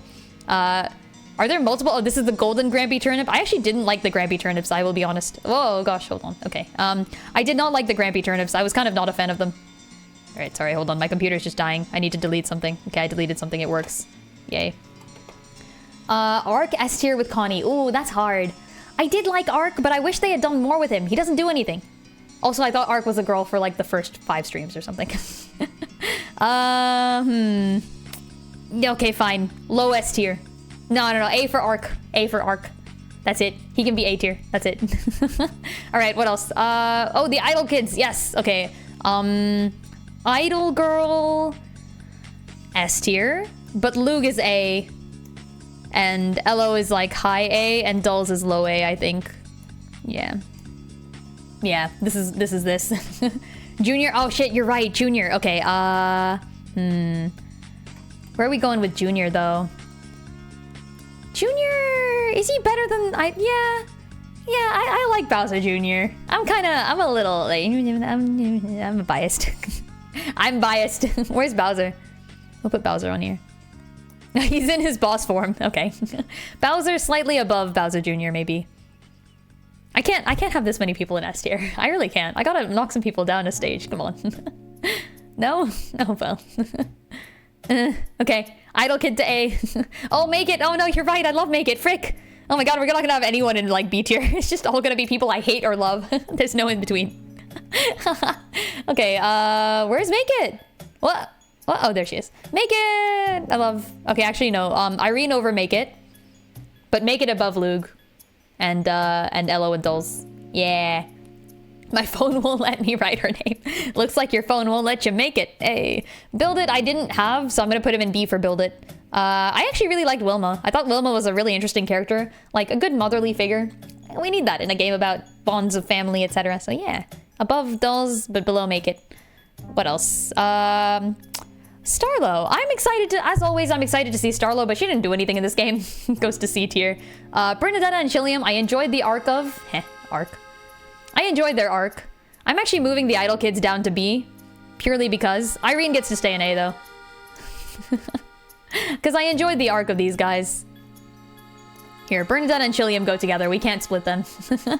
Oh, Peach, yeah! No, Peach, high A tier or S. Honestly, S tier. Probably better than Bowser. I really like the fake kidnapping scene. Yeah. I genuinely enjoyed that scene. Yeah, we do not separate Chilium and Bernadette. They are together. They can annoy prisoners like they always do. There's nothing too special about Volko. I guess he kind of goes here. He's not doing anything. Snoutlet, I'm a little torn on.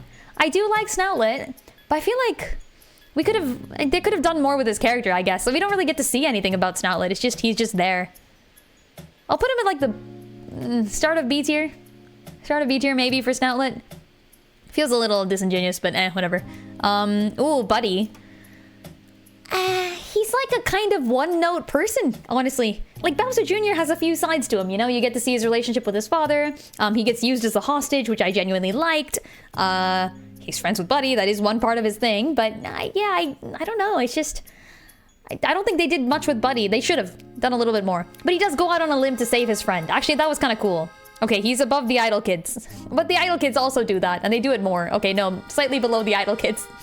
I'm going up and down with these Idol Kids. Wait, Bernadette and Chilium do not deserve to be higher than the Idol Kids. Sorry, Gid, you're going down. And then we're moving these guys up. The Idol Kids stay together, except for Irene, because she's cool. She's better than the rest of them. I'm not too much of a fan of Diode and Emmett. They're not bad, though. I hated the Grampy Turnip. Here. They can go, like, here. I guess they're better than Volko, too. They do some things, I guess. This is Layden, right? Oh, yeah, Layden and his son? Question mark? Which one was Layden? I forgot. Where's Emmett? Oh, there he is. I found him. There. He gets used as a hostage, which I like. Yeah, I mean, it was a good scene. I was wondering how they were going to get you to fight Bowser again, and then, like, bam. You get to be on his side for once. I love that. It was so cool. Give us more of that. I enjoyed the arc with Layden and his son, genuinely, but they are just, like, one-note characters. They don't show up again after their island. So in terms of characters, maybe they're down here. They're a little bit lower than the recurring characters, but they're a little higher than, like, the others. Is a rock. There's nothing I can say about her. She goes with Volko in, like, the, I don't really know. Spiralia is, like, super low tier. Yeah, like, there's really nothing going on with these people. Oh, yeah, Dory also shows up. I actually don't have as much of a connection with Dory as I do with the other Mario characters, purely because I don't think I've played any of their games. Is Dory from anything other than Bowser's Fury? Dory is from things other than Bowser's Fury, right? Where the frick does Dory show up? I genuinely don't remember. 64? Wait, what? I played 64. When does Dory show up in 64? This was ages ago, though. I played the, but not as long as, like, some people here, because I played the DS remake. Oh, Mario Party? I guess. I didn't really think about, like... Okay, but the Mario Party isn't, like, a story with characters. Like, come on. Was it in Hazy Cave? Oh, I'm looking this shit up. I genuinely do not remember this character showing up at all. 64. Mario 64. Dory. Hazy Cave. I don't remember this at all. Oh. That was Dory? That's not Dory. That looks significantly different. Wait, that looks significantly different. I did not recognize this as the same creature. It's a 4-polygon Dory. That shit doesn't count. That shit doesn't count. Oh, fine. Yeah, it is. It's literally Dory. Okay, whatever. It looks. Oh, Dory's a girl. Whoops, my bad. Looks more like her in 64 DS. Really? I played the DS version. Okay, here. Mario 64 DS remake. No, this looks the same. I didn't freaking Oh, actually, no, you're right. You're right. This is slightly better. I just don't remember this. The one in the N64, though, looks nothing like it. The DS remake does look a little similar. I'll agree with that, maybe. Just a little, though. Yeah, okay, fine. Fine. Fine. They have the goggles. That's it. That's all you need to be Dory is you need the goggles. The version in, like, the original 64 does not look the same. Oh, gosh. Okay, fine. Fine. We're giving Dory, like, 1 ranking up. Better than Spiralia. Okay, fine. Better than Isarok and Volko. But still worse than the dancing minigame crew, because I enjoyed the dancing minigames. I hated all the Grampy turnips. Go over here. Cosette. That's an interesting one. I do like Cosette, but I like her for her relationship. Oh, but I do like the whole Zocket twist. I called that shit, and then I walked it back, and then I called it again. I like the Zocket twist. We're going maybe even higher with this. Are we going higher with this? Yeah. Yeah, I think it's worth. Top A tier. I really did like the whole, like, Cosette Zocket thing. I only figured out that their consonants were switched in the name, like, at the end of the game. I was like, oh, right, it's an anagram. Oh, okay, that makes sense. Goddamn. What else we got? The Great Conductor himself, nothing too fancy going on here. Maybe, like, slightly below Build It. I wish I could put Starlo higher, honestly, but she just doesn't do much. What else is going on? Oh, it's Zocket. Hey! We'll put Zocket at the same... Actually, no, hold on. Zocket on his own is not an interesting character. When we find out that Zocket really is Cosette, etc., that becomes cool. But I will give a few points because they reminded me of Count Bleck. And I love Count Bleck. I thought Count Bleck was very cool. So B for Bleck. He can go in the middle of B tier. Maybe, like, right above this. Had the feeling she was Zocket the moment we saw the first flashback with her. Yeah, same. I was like, that's gonna be the final bad guy. Like, I think the first time we saw the flashback, I'm like, that mentor, final bad guy. And then, like, afterwards, I think we saw somebody else. I think we saw 10. And it didn't look like the same person. I'm like, oh, never mind. And I walked it back. But I was right. I was right all along. Okay, what else? Reclusa was a genuinely entertaining villain. I think in terms of what I look for in a villain, I like the sort of person who can come up with a scheme so dastardly that they imprison Mario and Luigi in a fake version of the Mushroom Kingdom and taunt them with fictional copies of their allies. And then later they're like, I know what it is you want. You want Bowser to join you, don't you? And then, like, they put Bowser in and then they're like, oh, I guess you didn't want him. And then they, like, remove Bowser and I'm like, oh, shit. Oh, my God. It was good. It was holy freak. It was so good. And, like, the casual, like, Peach smile that she does where she's like, good luck, Mario. And I'm like, oh, okay. Okay, all right. Thanks. That was fun, though. It was a good time. What else we got? Oh, and last but not least is the extension core. I don't really know what to do with these guys. I didn't really like any of them more or less than the others. They're like the equivalent of the Idol Gang, but evil. We'll put them in B tier, I guess. They were, like, entertaining villains. I enjoyed the way they all kind of, like, messed with each other. And we're gonna move Layden and his father to C tier, I guess, by default. That's unfortunate. Here. We'll put them below Emmett and Diode, too. Zocket teleports to Shipshape, plays the edgiest song ever according to Google, it's Infinite's theme, for a few minutes, and then leaves. Yeah, he kind of does. He spends so much time just showing up at Shipshape and being like, you fools, you will never defeat me. And then he leaves. I'm like, you could kill us now. Like, we're not gonna stop you. How Zocket couldn't remember names until we get close to a reveal. Yes, this is true. This is also true. When she addresses Connie, she calls her by her real name, unlike every other character beforehand. Oh, did she do that before we got the reveal? I didn't notice. I didn't hecking notice. That's really cool. Yeah, they did actually go through the effort of giving Zocket, like, prosopagnosia or something. It definitely felt like they went through the effort of giving Zocket prosopagnosia just to reveal to us later that they were actually an amnesiac or something. Like, that was cool. I enjoyed it. I thought it was a good, like, little plot arc there. I mean, we knew it was gonna happen. We knew it was gonna happen. We need to find out something about the main villain, right? And like, where is this mentor figure? I guess the one thing though that they could have done is they could have put Patriarch in somewhere before the final ending cutscene. I did go back and watch the VODs. I did get to see the cutscene where Patriarch shows up. So I've got that going for me now. I've seen the Patriarch. And I can admit, Ark gets a reunion. Good for him. He deserved it. Patriarch was leaving all those letters in like the lighthouses and I'm like, oh shit, he's freaking dead. He's so dead. They killed him. All right, here you go. Here's my tier list of the characters. I think this is pretty accurate. I think a Daphne being alone in a tier where I hate her more than everybody else is extremely valid. Okay, let's do this. It keeps saying successfully downloaded, but it just is not seeming to actually download. Whatever, I have a screenshot. I can take a screenshot here. Okay, there, close enough. All right. And last but not least, we talked about them battle plugs before. Let's go ahead and give those battle plugs a quick rating, because I do believe there are a fun number of them. They did such a good job in this game, making the battle plugs super variable. I've talked before, during the gameplay section, about why I didn't like certain mechanics about the battle plugs, especially just as the recharge bit. Like, I don't think the recharging was good. I have my solutions, I listed them in the gameplay section, I won't talk about them again. But the battle plugs themselves were very fun to use, and I think there were a few that are just, like, extremely OP, you know what I mean? Like, you can look at a few of these and be like, ah, yep, that's a good one right there. Let's talk about this mechanically, and also I will be rating this from the perspective of somebody who played the No Defense Challenge run. I also didn't use some of them, so like I banned a few battle plugs because I thought they were a little bit too overpowered. Banned plugs. Here. Okay, let's see. Which ones did I ban first of all? I think I banned Protect Us, right? Did I decide no Protect Us? Yes, wish it was easier to recharge them. Yeah, I did talk about that. I guess quick recap. I have two solutions for that on terms of like recharging the plugs. One, either just super easy solution, like not even that hard. Give us the option to automatically zero out a plug at any time and start it recharging. Two, which I think they really should be implementing, have like a recharge station in Shipshape Island where you can just go and recharge all your plugs. Super easy. I would love it if Connie did it. It would be a good story moment. Yeah, I talked about this in more detail in the gameplay section and why I think it would balance the game, but yeah, I think they could have done that. They could have done that, it would be better.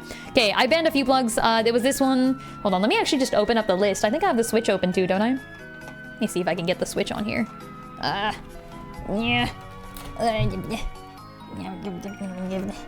But it is a fun system. I genuinely enjoyed it. I think they could do more of this and I would be happy. Okay, let's go down. Here, get the Switch. Switch video. Could probably hear some noises. Let's mute that real quick and then go. There we go. There she is, Peach in all her glory. How do I skip this? Okay, there we go. Gonna have to open up the game now. Do you get loaded to right before the final boss? That might be it. Might be really funny, actually. Resume. Concordia can finally recover. Yay! We can go chill in the final island. And then look at the battle plugs. I just imagine like the whole crew being like, hey, Mario, Luigi, why are you looking at the battle plugs now? Are you gonna fight? Aren't we done? Okay, we'll wait for it to load while I do this. There we go. Okay. And here, and there, and here. Just set plugs, I guess. All right. What did I have on at the end?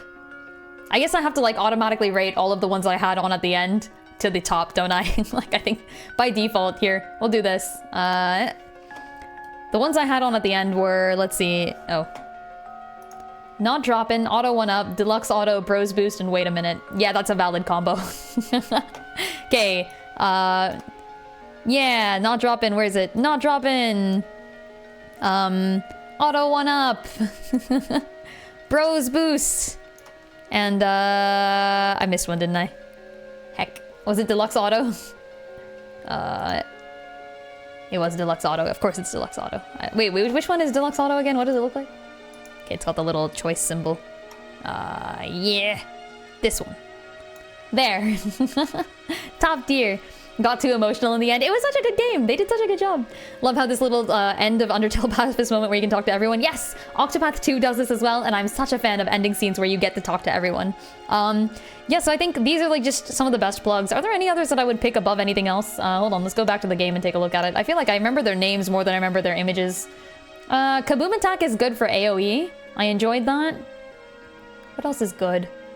What else is like actually good? Oh yeah, here are some of the banned ones. Okay, so I banned Auto Excellent, I banned Easy Counters, I banned Damage Shield, and I also banned Protect Us, I'm pretty sure. So let's go back and just... here. Okay. So I banned... Protect Us, I banned this. Easy Counters was banned. What else? I said one more thing, didn't I? Auto Excellent. I banned Auto Excellent. I'll put that on the list. There. Did I ban anything else? What's Sure-Footed Guard? Yeah, I kept these. Back at ya. Spirited Item. Countdown. I didn't really use some of these too, actually. Yeah. Auto Excellent. Yeah, I think I got that one. Yeah, that's the last one. Yeah. We got that. Did I ban anything else? No. Yeah, I think that's all. Okay. What else did I rank highly then? Actually, I'll put like another little category here for didn't use. I don't think I actually used all of them. At all. I didn't use a significant number of them, didn't I? I feel like I just never caught into the... Yeah, I never actually managed to get Ouch Charge to work. How is that supposed to work? Has anyone used Ouch Charge? Has anyone hecking used Ouch Charge? Because I could not figure that shit out. I tried getting hit. Nothing happened. I was like, what? Why? It's supposed to do something. What is it supposed to do? I have no idea. It's supposed to... Next attack deals 100 damage. That would have been cool if I could get it to work, but like I didn't figure it out. Apparently you're supposed to like flash red and then you do more damage. Or something like that. I don't know. What else did I not use at all? Let's see. I don't think I used boomerang items. Might have been good. I don't know. It requires taking a bunch of hits. Yeah, no, I'm just so good at dodging. Maybe it's like you have to take a number of hits during one fight and it doesn't carry over. That could be it. Maybe. Yeah. It requires a lot of damage taking. Oh, okay. Yeah, maybe it just requires taking more damage than I'm able to take. Like, I'm doing a no armor run, so obviously I can't take as much damage as I would like. Maybe that's what it is. I don't know. I mean, presumably I'm taking more damage, but like, the real thing is I'm just dodging a lot, right? I guess, yeah, I didn't want to take damage and have my damage be based on that. I mean, it is Reprisal from Fire Emblem, which is a good skill in Fire Emblem, but it's a little different in this game. That said, I didn't use Countdown to Crush. I didn't use Countdown to Cure, putting that in the didn't use list. Anything else I didn't use? I think I also forgot to use Countdown to Charge. I did mean to use that, but I just completely forgot. I didn't use any of the countdown skills. I charged them all up, though. Like, I used them all the way down to, like, 1 use, and then I waited. And then, I think at some point the plugs got auto-recharged, actually, because I never used those, and they went back up to 15. Maybe it works well with Protect Us. Oh, yeah, I guess that could work if... But does that count as taking damage, then? Because you're not taking damage if you put Protect Us on, you're just taking 0 damage. Maybe it works well with, like, I don't know, one of the, like, revival items or something. I don't know. If you could just get more HP. Yeah, it removes damage, right? Maybe it wouldn't work well. I don't know. I don't know if the damage you take with Protect Us counts towards it or not. Okay, what else? Charge Bank. I feel like I used that, but it wasn't, like, amazing. I'll put it in B tier. And then what else? Speedy Recharge. Yeah, it's kind of nice. Good to have, I guess. Coin Piler and Loot Booster. I did use a decent amount, actually, but they're not, like, amazing or anything. I'll put them in A tier here. And then, yeah, Speedy Recharge goes to B. I feel like there wasn't anything... Yeah, it's not really worth it, I agree. Auto Luigi was significantly worse than I thought. Like, he just kind of gets an item from around the scene, and usually it's something kind of shitty, like 1 mushroom, or like, I'm gonna do a single hammer attack on the enemy. Like, that's bad. Yeah, sure, he gets to go free, but it's not good. So, I thought it would be better than it was. What else? There's the AoE skills. So I do actually think Kaboom Attack was useful. But not on bosses. Am I rating this for, like, the actual hard fights? I guess, like, utility is, like, its own thing. Yeah, this is, like, for use on non-bosses. Like, these are the things that, like, I used on, like, normal people, you know? Where's Kaboom Attack? Oh, here it is. Kaboom. Spike was actually potentially useful sometimes. Top of B tier. Use on non-bosses goes down here. We'll put Dizzy in here. Fire, Ice. You can't use these on bosses, so they're kind of useless, but whatever.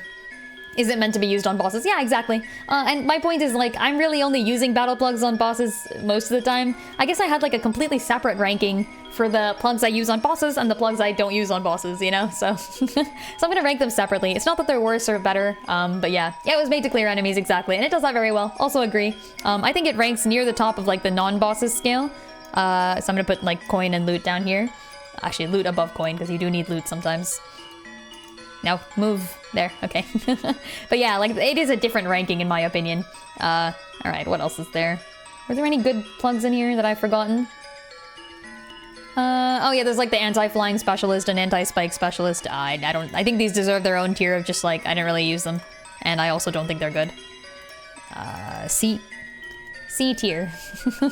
Go back down to C tier, where you belong. And we'll put all these. I didn't find a good place to use them, honestly. Anti-flying, anti-spike. Was there anything else in there? Anti-zocket. Okay. I did use anti-zocket once or twice. But because you can't stack them with bros attacks, it's just not a good way of doing damage to bosses. It's only gonna be useful on like a normal stage. So I guess I'll put anti-zocket here. But it's like kind of lower than most of the other things, because if I'm gonna be attacking a large group, even if they're zocket people, I'd rather have ice on them than I would... actually, yeah, by the way, ice goes to the top of this list, and then dizzy, and then fire. Because fire only does, like, moderate damage to enemies. Ice freezes them, and gives you next hit critical. Dizzy freezes them, too, so that's nice. Zocket here. This is, like, anti-army, right? Yeah, it's about the same as anti-zocket. Yep. Okay, anti-glom, and then Seedalize. Oh, I never used Seedalize! I forgot about that. I went through so much effort grinding that shit. Oh, Seedalize isn't even in this list. They didn't... Am I missing it? They didn't put Seedalize in here. Somebody didn't get Seedalize. Somebody didn't grind 30 Seedles to get Seedalize. I'm so mad about the Seedle seeds. Frick the Seedle seeds. Okay, that said, this one gives you like a refund on your BP if you use it, which is kind of useful. A little bit below the spikes, because spikes ignore defense, which was kind of nice, but other than that, I didn't really think I used it much. This is Spirited Item, right? Spirited Item, also a pretty good skill. You get to be able to, if you have Spirited Item, you can take any item and then like apply a random status effect. Which is essentially what I wanted, but like not random. Like I would have liked it not be random. Because it's random, it gets like a little bit of a debuff in terms of my ranking for it. Where is it? It's like over here somewhere. I don't know, we'll find it. They knew you forgot about Seedalize. Yeah. You can add new things to the tier list. Correct, I would need to go like take a picture of that and then import it to the tier list. I am unfortunately not going to do that now. Yeah, it would take so much time. Yeah, would Seedalize be good if I used it? I don't know. I have no idea. I didn't use it. Okay, there's a bunch of auto things too, and I think they do have their own rankings. Let's see. Auto Mushroom is significantly better than most other things, but only because you pair it with Not Droppin'. I feel like you gotta pair a mushroom with Not Droppin' or else it doesn't count. So I'm putting it like in S tier, right near the top, all the way up here. But like behind Not Droppin' though. This is essentially the exact combo I used in Fire Emblem Engage on Xenologue 6. This is precisely what we did. So good. So hecking good. Yeah, Deluxe Auto is already up here. What an interesting word ban. What shall we refer to these instead? Toadheads? Yeah, lots of good auto skills though. There's Auto Syrup. I think I use that a little bit. I'll put it like over here maybe. It's a little worse than Spirited Item, because at least with Spirited Item you get some like good debuffs and stuff, or not buffs. You get some good buffs being applied to you. With Auto Syrup, it's like, you get BP, I guess, Fungi. Yes, my favorite badge, not badge, my favorite plug, Auto Fungi. Oh man. I'm okay with Auto Syrup, I think it's alright. Auto Amperry was definitely, got me out of some tough situations, I'm okay with that. This one, the, what was it called? Auto Leaf. Auto Herb, yeah, there. Auto Herb was okay, it wasn't great. But I mean, it does, you know, remove status effects. If you're gonna be removing status effects though, you might as well guard against them, which is why I would prefer to guard with, so wait, what's this? Hold on, what's this one? What was this? Oh, is this like not dizzy? Yeah, this is trip, like anti-dizzy, right? Okay, yeah. Anti-dizzy here. Syrup goes above Ampberry then. But below Spirited Item. Yeah, and then like, I guess I did use these eventually at some point, at some vague moment. Auto Luigi was just bad. And I guess the charge skills, I personally advocate for a system in which we don't need them, so I'm putting them down here. It was nice to get a refund, though, on the BP used. I would maybe rank that slightly below Auto Syrup. Auto Syrup is better. Oh, this is Sure-Footed Guard, right? Okay, yeah. Sure-Footed Guard is like the guard against Trip and Dizzy, so it works. Okay, now to the fungi skills. What were they? Second helping and item share. Oh, yeah, these are good, actually. Yeah, these are both really good. I kind of slept on these until like the end. Like the final level, I was finally using these. These are quite nice. You can use second helping to give 2 candies, one to Mario and one to Luigi, which refills all of your HP, all of your BP, like instantly. And you can also like put the plug on and then immediately take it off next turn, so it's quite nice. What's this one with the double fungi? Oh, this is second help. Okay, never mind. Yeah, okay, so second helping, wait. Okay, item share, I put item share in the right place. Second helping, it goes in this one as well. I think it's slightly worse. Second helping is slightly worse, I think. Because I think in this one you can do double nut, which isn't as good as double mushroom. Or sorry, isn't as good as double candy. But yeah. You can also item share max candy boomerang item. That's true. I didn't use boomerang item though. I feel like if I was gonna use 3 plugs on something, it needed to be really good. Because I was then gonna be removing like all of my survivability. Also, yes, this has to be Earthbound music, isn't it? Is it? It has to be. It feels so much like Earthbound music. It definitely has to be. All right, few more skills left. I think attack was pretty good. I don't think it was S tier, but yeah, I used it on like non-bosses. I don't think I ever really used it on bosses. I guess we'll put it near the top of the non-bosses list. It was nice to be able to attack multiple times. So here, attack up goes here. This is back at ya, which does counter damage sometimes to bosses, but it's not a lot of counter damage, so it's kind of like the same usefulness as Auto Luigi, but slightly worse because you do need to get hit to make this happen. I'll put it over here. Okay, what is this? Oh, empower counters. I did use a lot of empower counters. But it wasn't any better than Spirited Item. I like the ability to eat a fungi and get a plus attack or something. And last but not least, Anti-Glom. I used that. I did use that. On a boss, too. I used that on the refights, didn't I? Whoa, that was useful. Yeah, I did use that on the refights. Okay, top of B tier. Very, very situational, but extremely useful for that situation. And then I guess we're gonna move the Spike down to... Really? Is Spike in C tier? Spike should be higher than this. We'll go like here, and then I'm moving this one down to C tier. Yeah, because I don't think I used Auto Herb all that much. I only used it to get rid of all my charges on Deluxe Auto so that I could go back and like charge Deluxe Auto again. Freaking hell. Alright, I think this is it. This is my definitive plug tier list. Do we have anything to change here? I don't think so. I want special shout out, like if you're playing this game, if you're thinking of playing this game and you're like watching this review to try to figure out whether you want to or not, check out these plugs, they're good. They're up here for a reason. That said, the ones that are useful in non-bosses are also just as good. I mean, this is a challenge run where I definitely need to be killing bosses faster than I need to be killing non-bosses, you know, so... And I think that's it for my rating here. Is there anything else we have to do? I don't think so. I don't think so. Oh, there's one last thing. There's one last thing. How could I forget? Also, here. I'm gonna click the save button just in case it's saving somewhere else and isn't telling me. This is so weird. Whatever. I'll take screenshots if I need to. I'll hecking take screenshots. They won't stop me. There.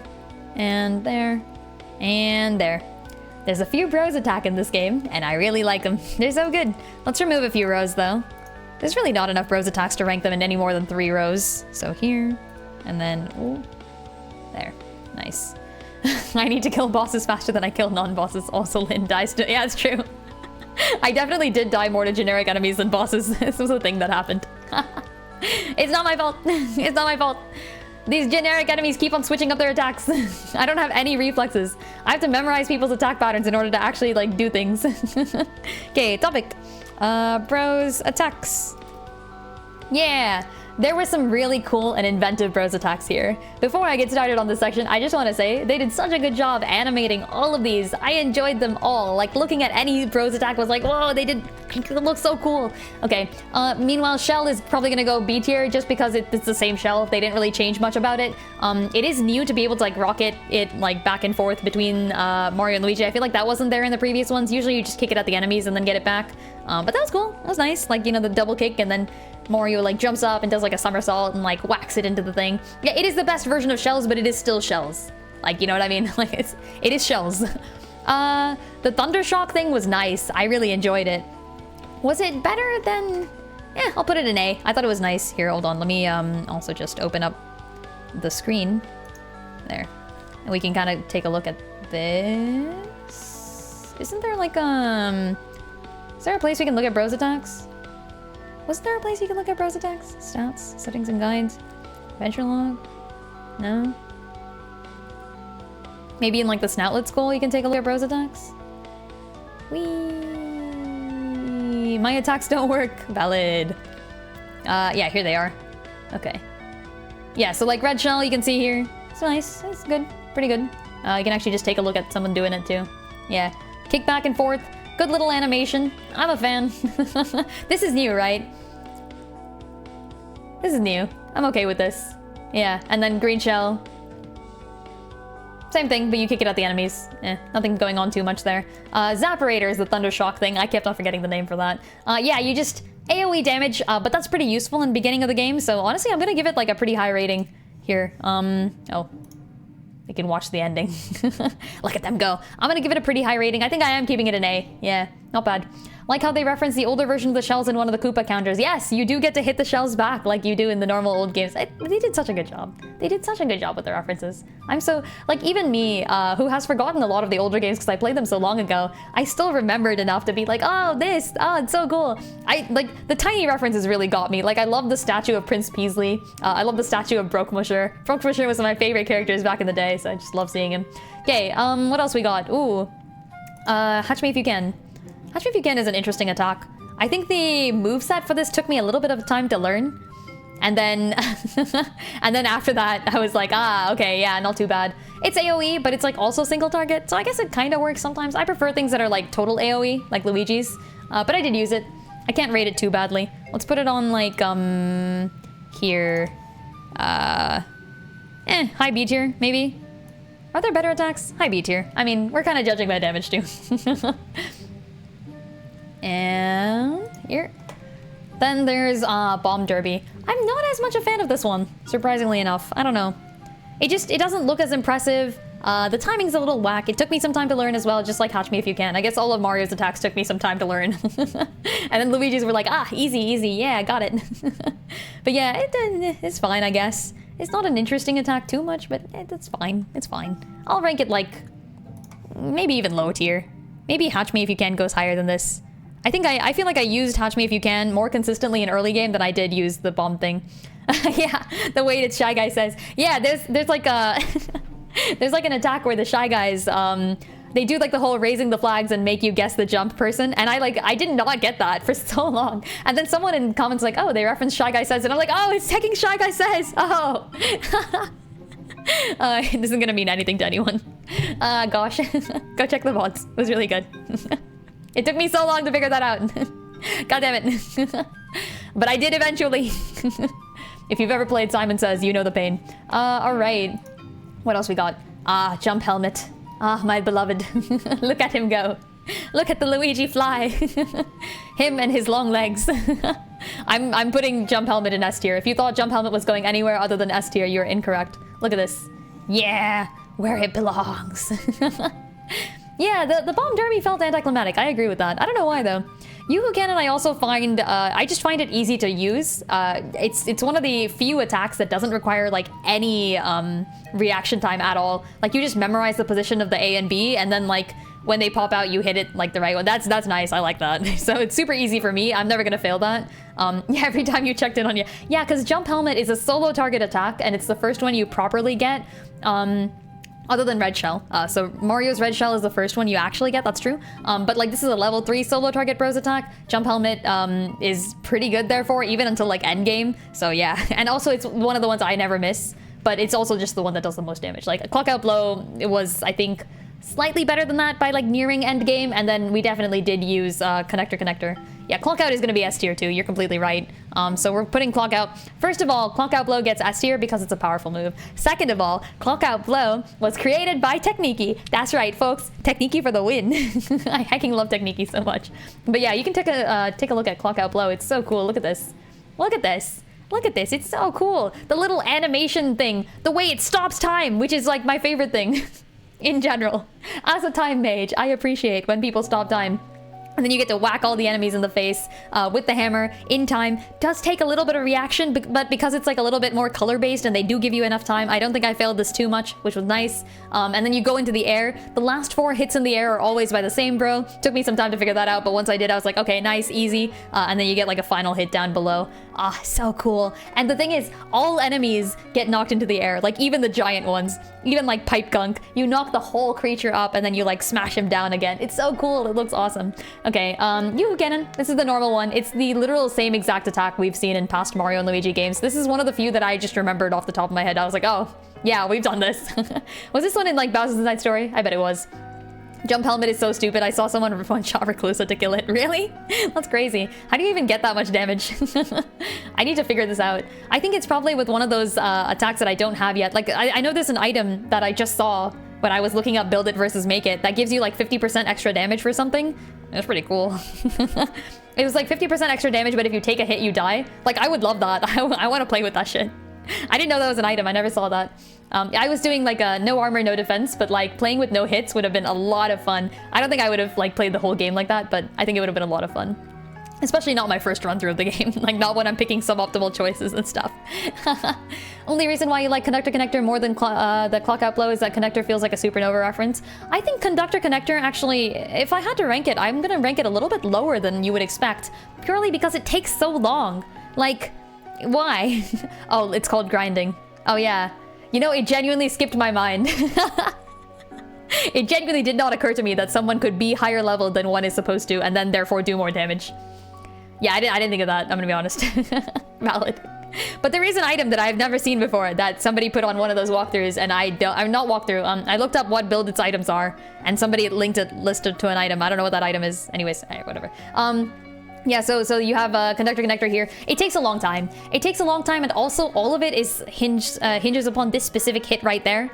If you miss that hit, the whole attack does like 40 damage total, and if you don't, then it does like 2,000. So you are genuinely missing out if you miss that specific hit, and I am bad at that hit. And also the whole first part takes so long to set up. Like Jump Helmet is really fast compared to this, so I wasn't as much of a fan of it.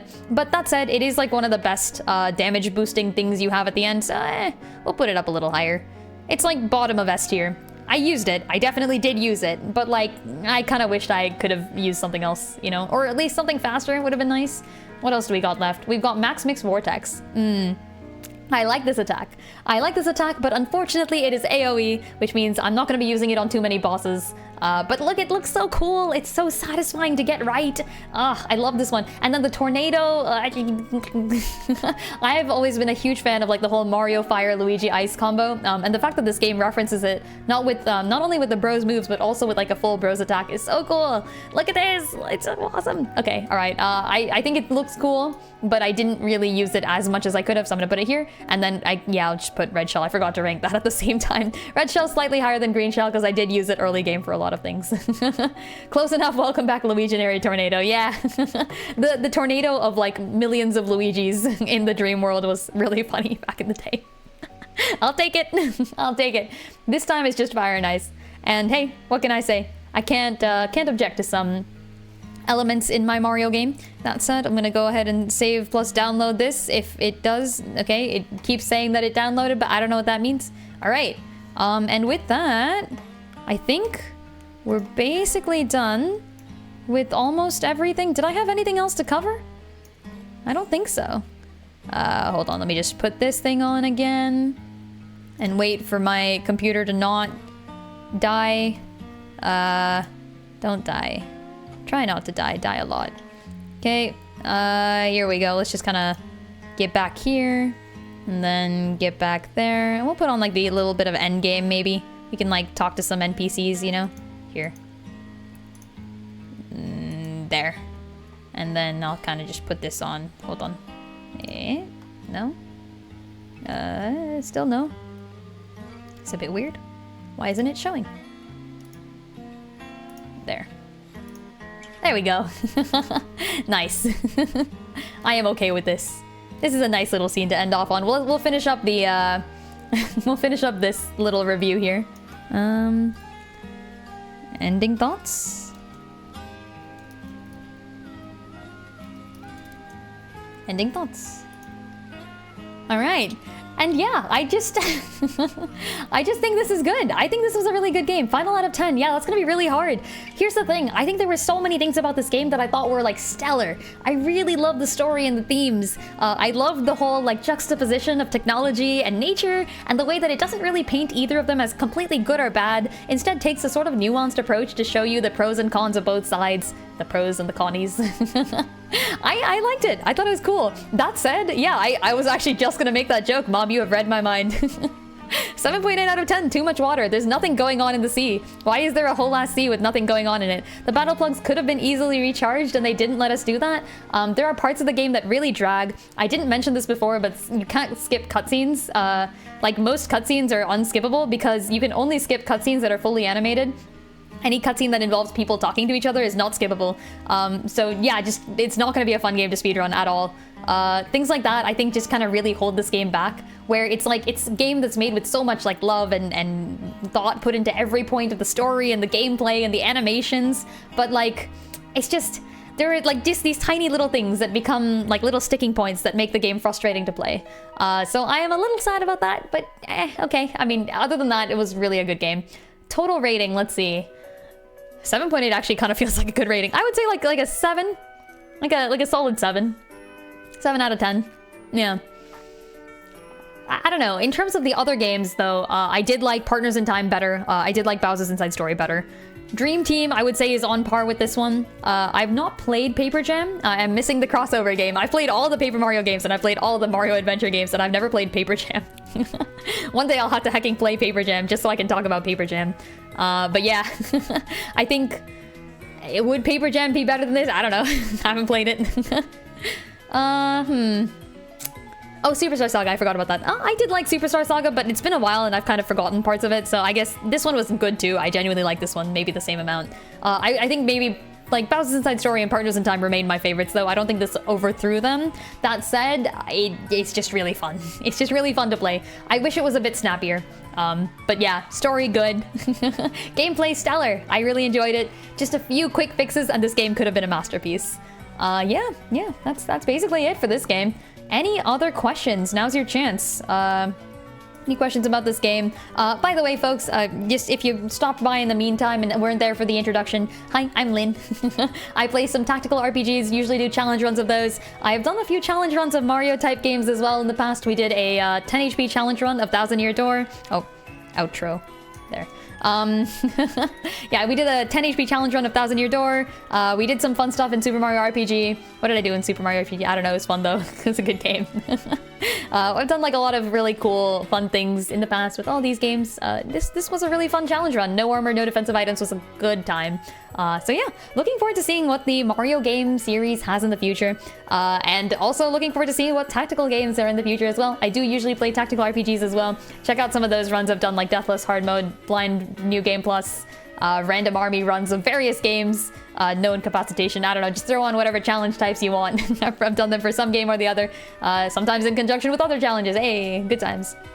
Yeah, and if you want to place a vote on what game I'll be playing next, check out the Discord, !Discord, to get a link to that right now. If you're watching this on YouTube, hello, leave me a comment or a like or something. Help me out if you want. If not, no worries. Always glad to have people stop by though, so I appreciate it. Especially to the folks who come by live. I really do appreciate all y'all chiming in with your opinions. This is why I do them live. Heck yeah. Feel free to convince me either way. What replaces Mario? A good question, Arlen. Ho ho. What a strange question. If you check out the Discord, we will be holding a poll on there to see what comes next. But for now, I think I need to finish up Metroid Prime. I have put Metroid Prime on the back burner for so long. Because I think I stopped it to play like Echoes of Wisdom or something, and then we just have not gone back to Metroid Prime. It's been ages. I'm gonna need to go back and finish the first FPS game I've ever played. I'm not good at FPS games. I'm not bad though. I'm just also not good. Since it's the first game I've ever played in this genre though, it's been a lot of fun. So tune in for that. I'm gonna be finishing up Metroid Prime. I think, near the end, I was told. I think I have like all the upgrades that you can get on the gun. So I'm getting close to the end, so it shouldn't be too long. And then I'll be holding a vote there to see what game we play next.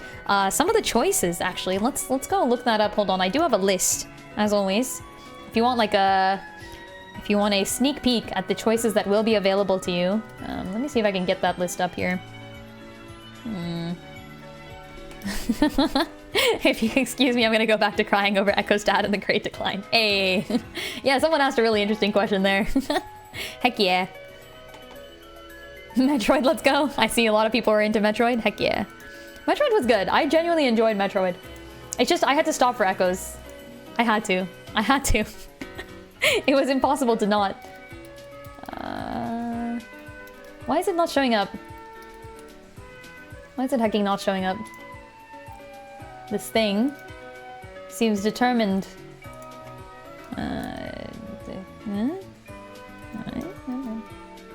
Really? Why? Why? Okay, we'll give it like 2 more minutes, and if it doesn't show up, oh, I see. Okay, all right. I was logged into the wrong account. Never mind. We're in. I'm in. Okay, here's my list of games. I have this whole list of games that I would potentially want to play next. For the non-tactic slot, it's definitely going to be Metroid Prime next, yeah. But then after that, we have a few choices. Ooh, okay. There's a few choices here. I'm gonna have to pick between them. Zelda 1 will definitely be on the list. I think now is about time. Will I finally finish off the entire Zelda series? The last Zelda game I have yet to play is Zelda 1. The literal first ever Zelda game. And I think I enjoyed Zelda 2 quite a bit, so I'm looking forward to playing that one. But hey, it might not win the poll because I think I have some other options on here too. I was kind of thinking about playing either like Ori or Pyre or Hollow Knight. There are some other interesting games I've heard of here too. Tunic, Crypt of the Necrodancer is an option, Unsighted. Ooh, I've heard good things about all of these. There's also a Zelda 2 remake that I've heard good things about, but I think I'll probably play Zelda 1 first. There's the Celeste Strawberry Jam mod. But I feel like I'm gonna pick maybe like 2 of those that I kind of want to play next and put them on the list, but Zelda 1 will definitely be on there. And I'm gonna be honest, I think Zelda 1's gonna win this poll. I think this poll may or may not be a slam dunk. That said, the tactics poll is going to be a lot more difficult to see. So many good choices. Yeah, who knows? You can vote for multiple options in the poll, by the way. Always vote for as many options as you'd like. And of course, propaganda is always allowed. Feel free to convince other people in the chat. The propaganda can and will get fun. But yeah, Metroid Prime next. Probably for a few streams until I finish it. I may need to like look up a walkthrough, to be honest. I've forgotten Metroid Prime. I was so close to the end though, I think, probably. We'll find. Your mention of Hollow Knight assures what I'll be voting for. Ooh, Hollow Knight could win. That would be fun. Yeah, I would potentially be willing to play. Here's the thing though, I don't know if I'll choose Hollow Knight even. Yes, and if you, thank you Arlen, I forgot about that. If you can't decide, I will have a Lynn's Choice option. If you put Lynn's Choice in there, I will pick whatever I think I want to play next at the end. And even if not, I usually end up kind of like convincing people one way or the other.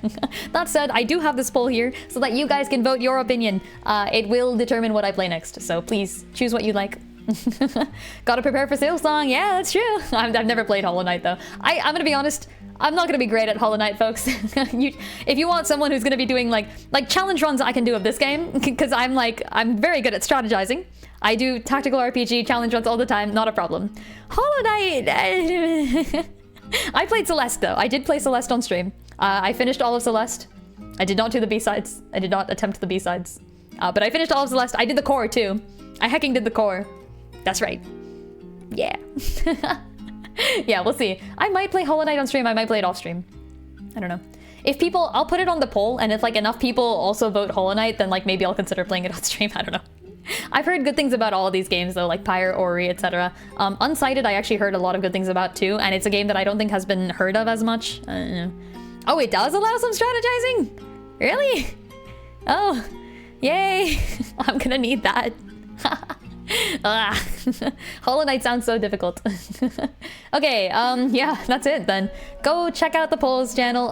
That's gonna be held like maybe in a few days from now, and it'll last a long time, so you'll have time to vote in the polls. But place your votes early, because I will either remove or add options as necessary. If like nothing happens, like if no people vote for a thing, I might just take it off and I'll be like, okay, I'll put something else on there. Because I have so many good options. I didn't even read out all my options. There are more in here. Yeah, we'll see. Okay, oh, you have Paper Mario-esque badges. Ah, okay, I do like that. I can kind of deal with that. We'll see, we'll see. We'll definitely see when I get there. I don't know what level of challenge I'll do with Hollow Knight. Please don't expect anything. This is like I'm never gonna play Dark Souls, okay? Like, that's the sort of thing. Yeah, in Hollow Knight is what I assume. All right, anyways, I'll see you guys all later. I'm gonna head out for today. Let's go raid somebody. Thanks for stopping by, as I said before. Ooh, it just died. Heh. Okay, there. Buddy, I have to go. What a great place to end. I'll see you all later. Oh wait, who are we gonna raid? Right, I didn't even say. Raid. Who are we raiding?